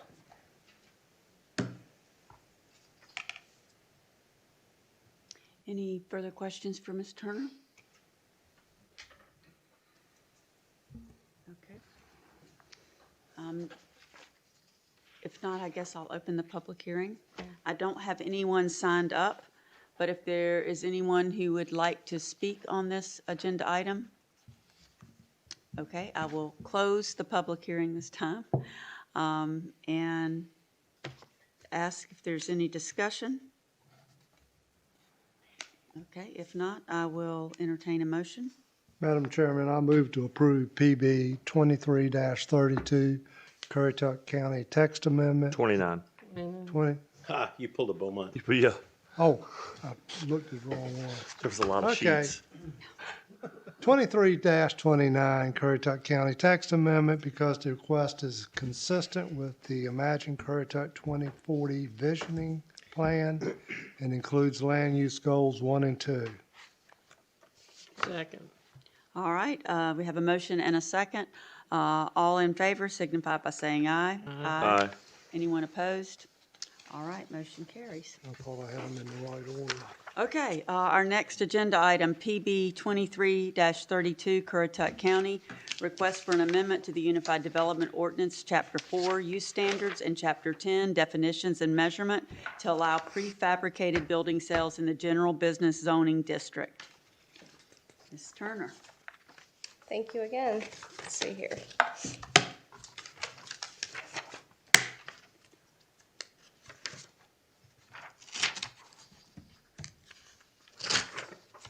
All right, so this is actually a Board of Commissioners initiated text amendment to allow prefabricated building sales in GB. All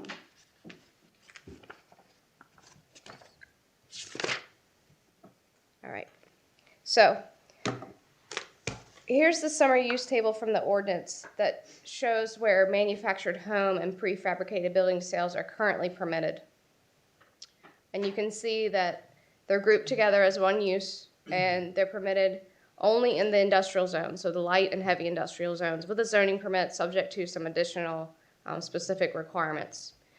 And so in writing this staff report, we felt like that was best to, I believe the request was to allow sales of smaller buildings from properties along the highway in GB. And so we felt like pulling out that prefab building sales and creating a new definition for it, which basically mimics the existing definition, would be the best way to allow this type of use in GB. So you can see that we've added a new use type, prefabricated building sales, struck that through the manufactured home and prefab building sales line, and then we're adding that the prefabricated building sales are permitted in GB with a zoning permit and still permitted in both industrial zoning districts with a zoning permit. And this new use category, or use type rather, will also be subject to the additional requirements of the ordinance, the specific standards. And so prefabricated building sales is a retail establishment engaged in the sale of prefabricated buildings that are built or assembled on or off-site. So that's the definition. But when we get into the actual use, you'll see that in the general business zoning district, the specific standards are going to limit prefab building sales to only assembled off-site. So there's no on-site assembly of these buildings in the general business zoning district. So this is the ordinance as it currently exists for manufactured home and prefab building sales. All of these ordinance standards will still apply to the use. And then these are the new standards for prefab building sales in the GB zoning district. So you can see that the first one is that sales should be conducted from a permitted on-site retail sales office. So the retail sales building has to be permitted and approved, typical of any retail sales businesses that you have, a car lot, etc. The prefab buildings shall be limited to a single story, and displayed or the ones displayed on site shall not exceed 400 square feet in area. The buildings that are displayed on site shall not be located between the primary facade of the sales office and the street it fronts, so not having those buildings in front of the retail building. The prefab buildings displayed shall be located at least 50 feet from any residential district or any lot containing a detached single-family dwelling. I will say that we specifically discussed this at the planning board. There was a little bit of discussion about potentially increasing that distance. Ultimately, the planning board recommended approval of this language as written.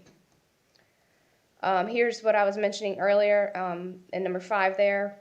Prefabricated buildings shall be assembled off-site. On-site assembly or construction of buildings is prohibited. And then that the use shall be screened with a type D buffer along property lines adjoining a detached single-family dwelling or residential zoning district.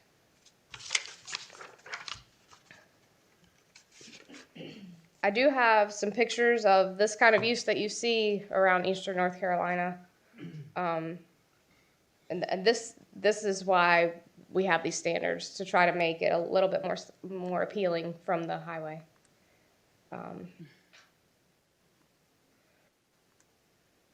Again, you have your text amendment review standards. Again, staff does feel that this is consistent with land use goal 1 and 2 of the Imagine Currituck plan, and the planning board and staff recommend approval because it's in general conformance with the ordinance and it's consistent with the land use plan. Okay. Any questions for Ms. Turner? Go back to the pictures again.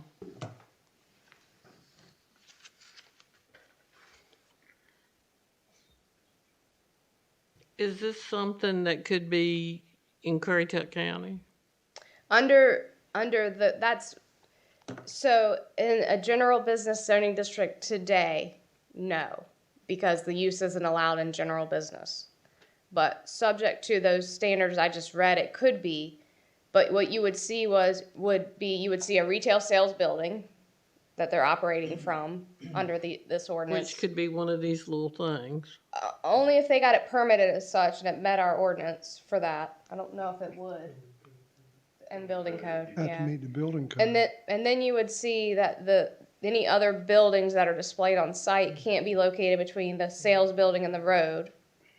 They can't be close to dwellings or residential zone property. They have to be set back 50 feet. So Also, state line would not qualify under these constraints? they're not, no, they're non-conforming. So if I'm riding down Currituck Highway, isn't most of it general business on the highway? A lot of it is, yes, ma'am. So we could have, just like the car lots we have up and down the highway. Right? It could be in Well, I any mean, general business. that's correct. They can do that in general business with a zoning permit. The lot has to be 40,000 square feet. But you'd still be able to see it. You would. Yeah. This is designed to give some standards saying if you're allowing this use in general business, it's likely going to be on the highway, then these are some standards that could potentially make the use more attractive, more compatible with the neighbors. So if I want to do this type of business along the highway, do I have to come in and get a special use permit? No. No. It's a zoning So permit. once we approve this, then the only guarantee that we have that they won't look like the pictures you just showed us is their good faith that they'll comply with the ordinance? Well, so we'll review a site plan to make sure they're going to comply, and then ultimately, if they don't comply, it would be code enforcement. Okay.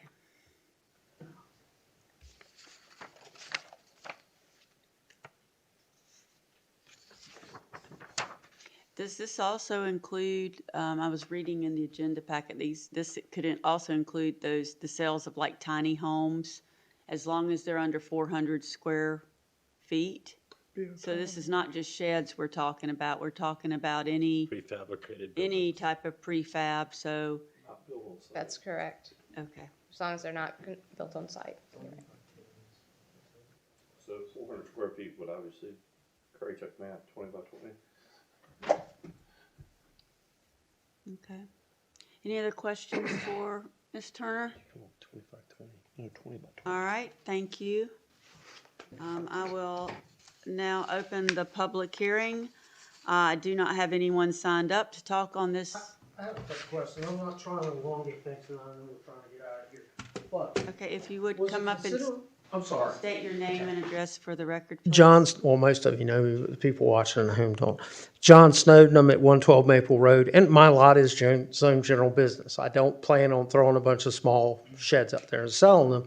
But just out of curiosity for the planning director and Ms. Turner, do we actually know how much of our land is zone general business and where the effect of this applies?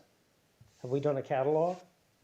I don't have, I mean, we have a zoning map, but I don't have the square footage of, or acreage. Yeah, of we that. should know because there was a zoning change, a use change when Ms. LaCicero was in your position, or not your position, but Bill's position, and they applied a fix to general business, and it actually affects general business all through the county.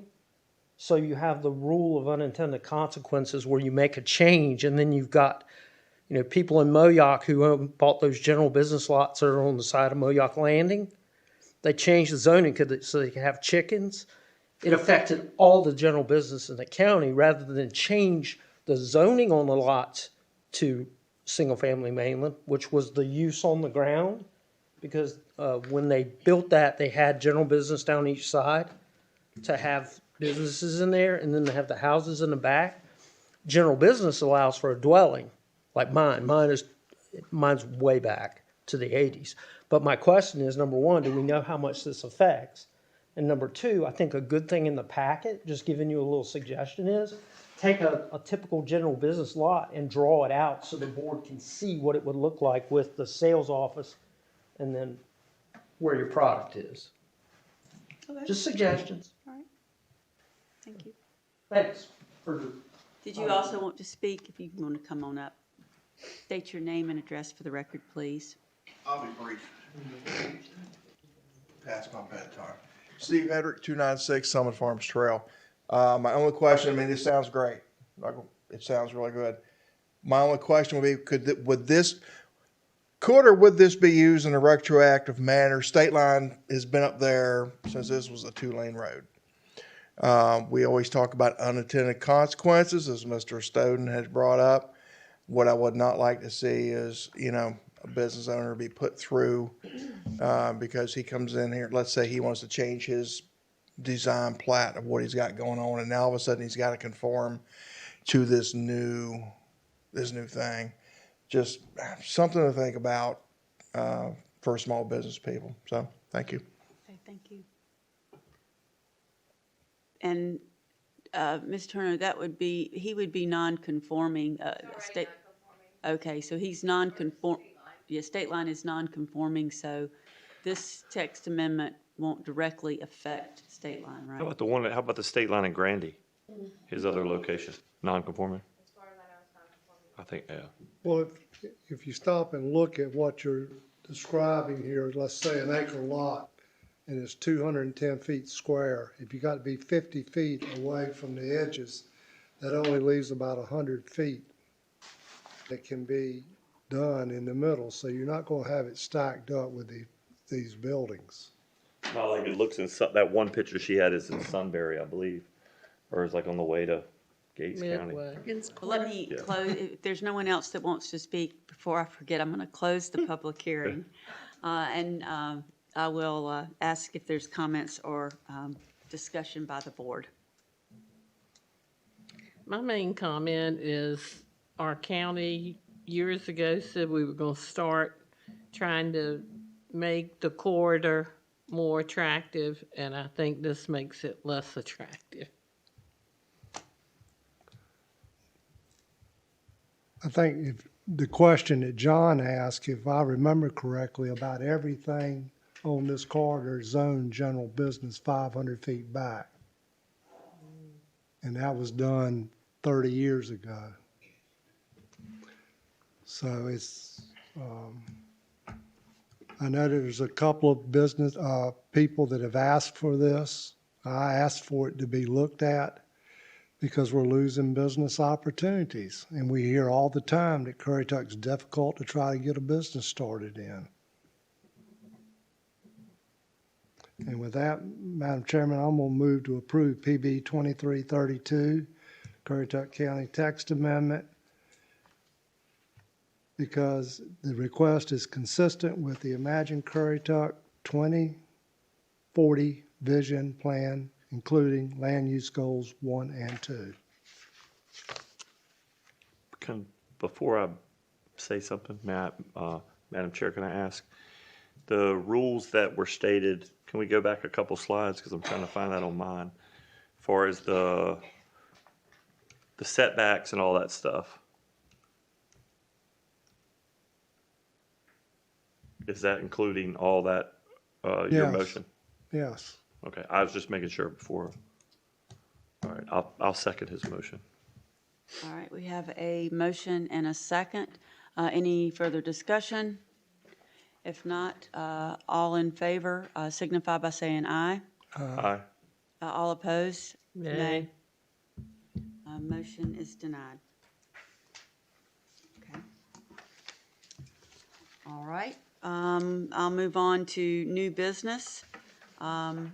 Consideration of a resolution to remove, resolution authorizing design build services for Moyoc wastewater treatment plant. Yes, before you is a resolution that's required in order for the county to proceed forward with the design build procurement method for construction of a replacement wastewater treatment plant and appurtenant facilities in Moyoc.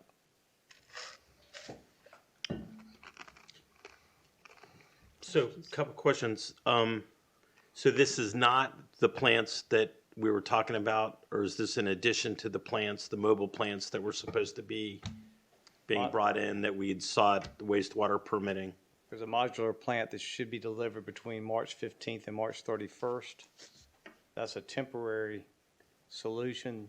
This will be proceeding toward a permanent wastewater treatment plant. The one that's being delivered, County Manager, if I may ask, what is that one? Is that what's the capacity, I guess, of that one? I was trying to remember. 100,000 gallons per day. How much? 100,000. Oh, I thought it was 80. And there's one Well, one I unit. mean, when you get into the Yeah. Your rules, you practically percentages. have 80, when you reach 80%, you have to get into design for construction of an expansion, And did we buy those, or are we leasing those? releasing them. Okay. It's a 3-year lease term. Okay. Was it? And this should be constructed within 3 years. There's no problem with that lease running out and this not being constructed in that I don't think there would timeframe? be a problem as we move forward now with design, build, procurement process. But if, like, just say there was, the 3-year lease, we could add a year lease to the 80,000 or 180,000 plant. I would think that it would be a good possibility. They wouldn't want should- to pick should it that up. happen. Also, as you know, we've received a total of $16 million in appropriation from the General Assembly. General Assembly, for whatever reason, in the last minute, split that into $10 million appropriation for wastewater, $6 million for water. We've talked with our lobbyists, and I've also talked with Senator Hannig about a technical correction when the General Assembly enters the short session, April 24th, to give us the authority to use $16 million for water or sewer, water and sewer, anticipating that we will make sure that we have sufficient funds to construct the wastewater plant, with any remaining that we would use for some large water projects that are pending. Looking at the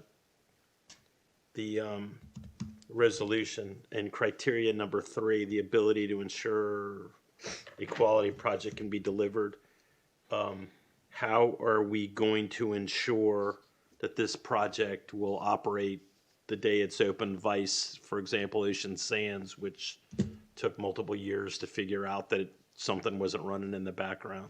Well, for one thing, we're going to be looking for a simpler technology that is tried and true. I know the current wastewater plant in Moyoc has not been that type of technology.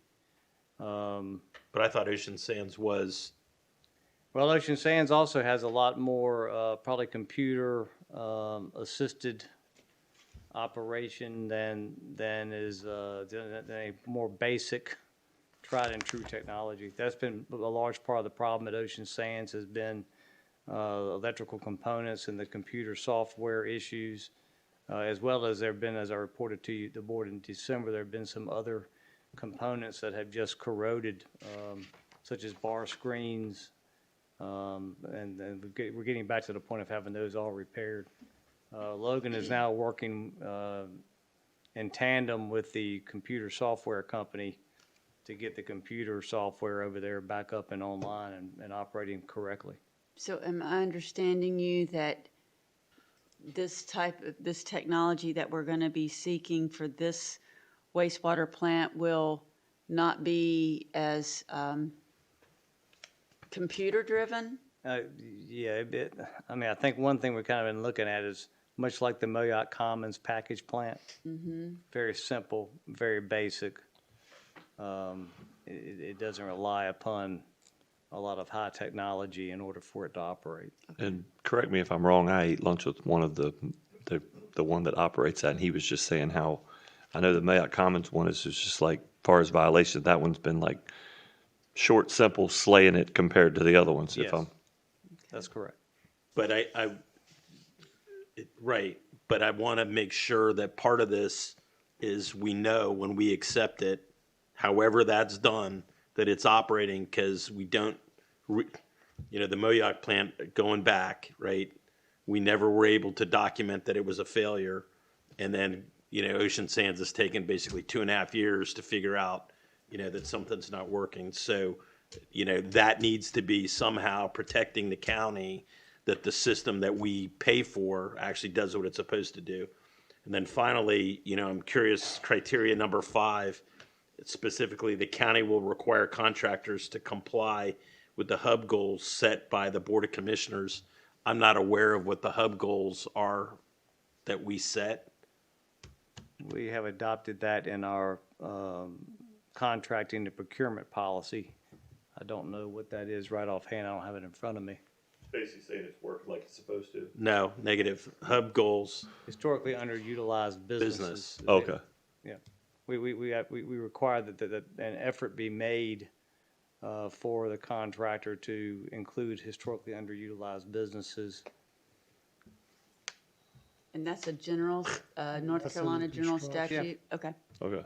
I would argue, good luck finding a hub company, because for many, many years of government contracting, they're extremely difficult. Well, the important aspect is that that they make an attempt. It's not that they have to actually bring someone in as a subcontractor. What capacity are we talking about? 300,000 gallons. So- Now, we also have been talking about whether we do it in a train kind of process, where we do 100,000 gallons, and then be able to bring in another 100,000 gallon train, and then a third 100,000 gallon train. But I think ultimately the board has gone on record as speaking to a 300,000 gallon per day plant ultimately. And will that be, because I know earlier we had talked about a 300,000 gallon plant that would come on incrementally? In other words, get us up and that may have been what you just said I think exactly. that's what I'm speaking of, is to do it kind of, some kind of train system where, or Basically, Modular. we get compliant as soon as possible and then continue the construction for well, expansion. that's certainly what we expect with the modular plant, is get compliant as soon as possible. Right. But I'm. Sure. You said you said the middle to end of March. Between correct? March 15th and March 31 is what they're estimating would be delivery of the modular plant on site. They already have been seeking to acquire contractors to pour the pad and do the electrical work. So maybe 30 days prior from that or something. They've been already reaching out to local contractors, we understand, in previous weeks. Okay, thanks. Being it's leased, is there an option to buy that plant at the end of the lease? The modular? I have to look at the agreement. I don't recall right offhand whether they have an option to purchase. Because it might be easier to just put 1, 2, 3 of them. I mean, we may end up More finding, economical. we may end up finding that might be what be the best design build. Especially if it works good. Yeah. I think it would be more cost effective. Okay. So that's something we can check into for the lease to buy or to extend the lease Sure. if we have to. Yes. Okay, any more discussion? If not, I will take a motion.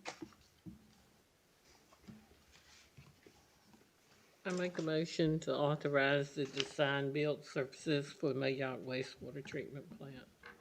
I'll second it. All right, we have a motion and a second. All in favor signify by saying aye. Aye. All opposed? Motion carries. Okay. Our next item under new business is board appointments. We have a Senior Citizens Advisory Board reappointments. And for reappointment, we have 4 members of that. Do I need to name them out? Slate. Or just do them as a slate? Okay. The names and their terms and who is appointing them are there. I'll take a motion. So moved.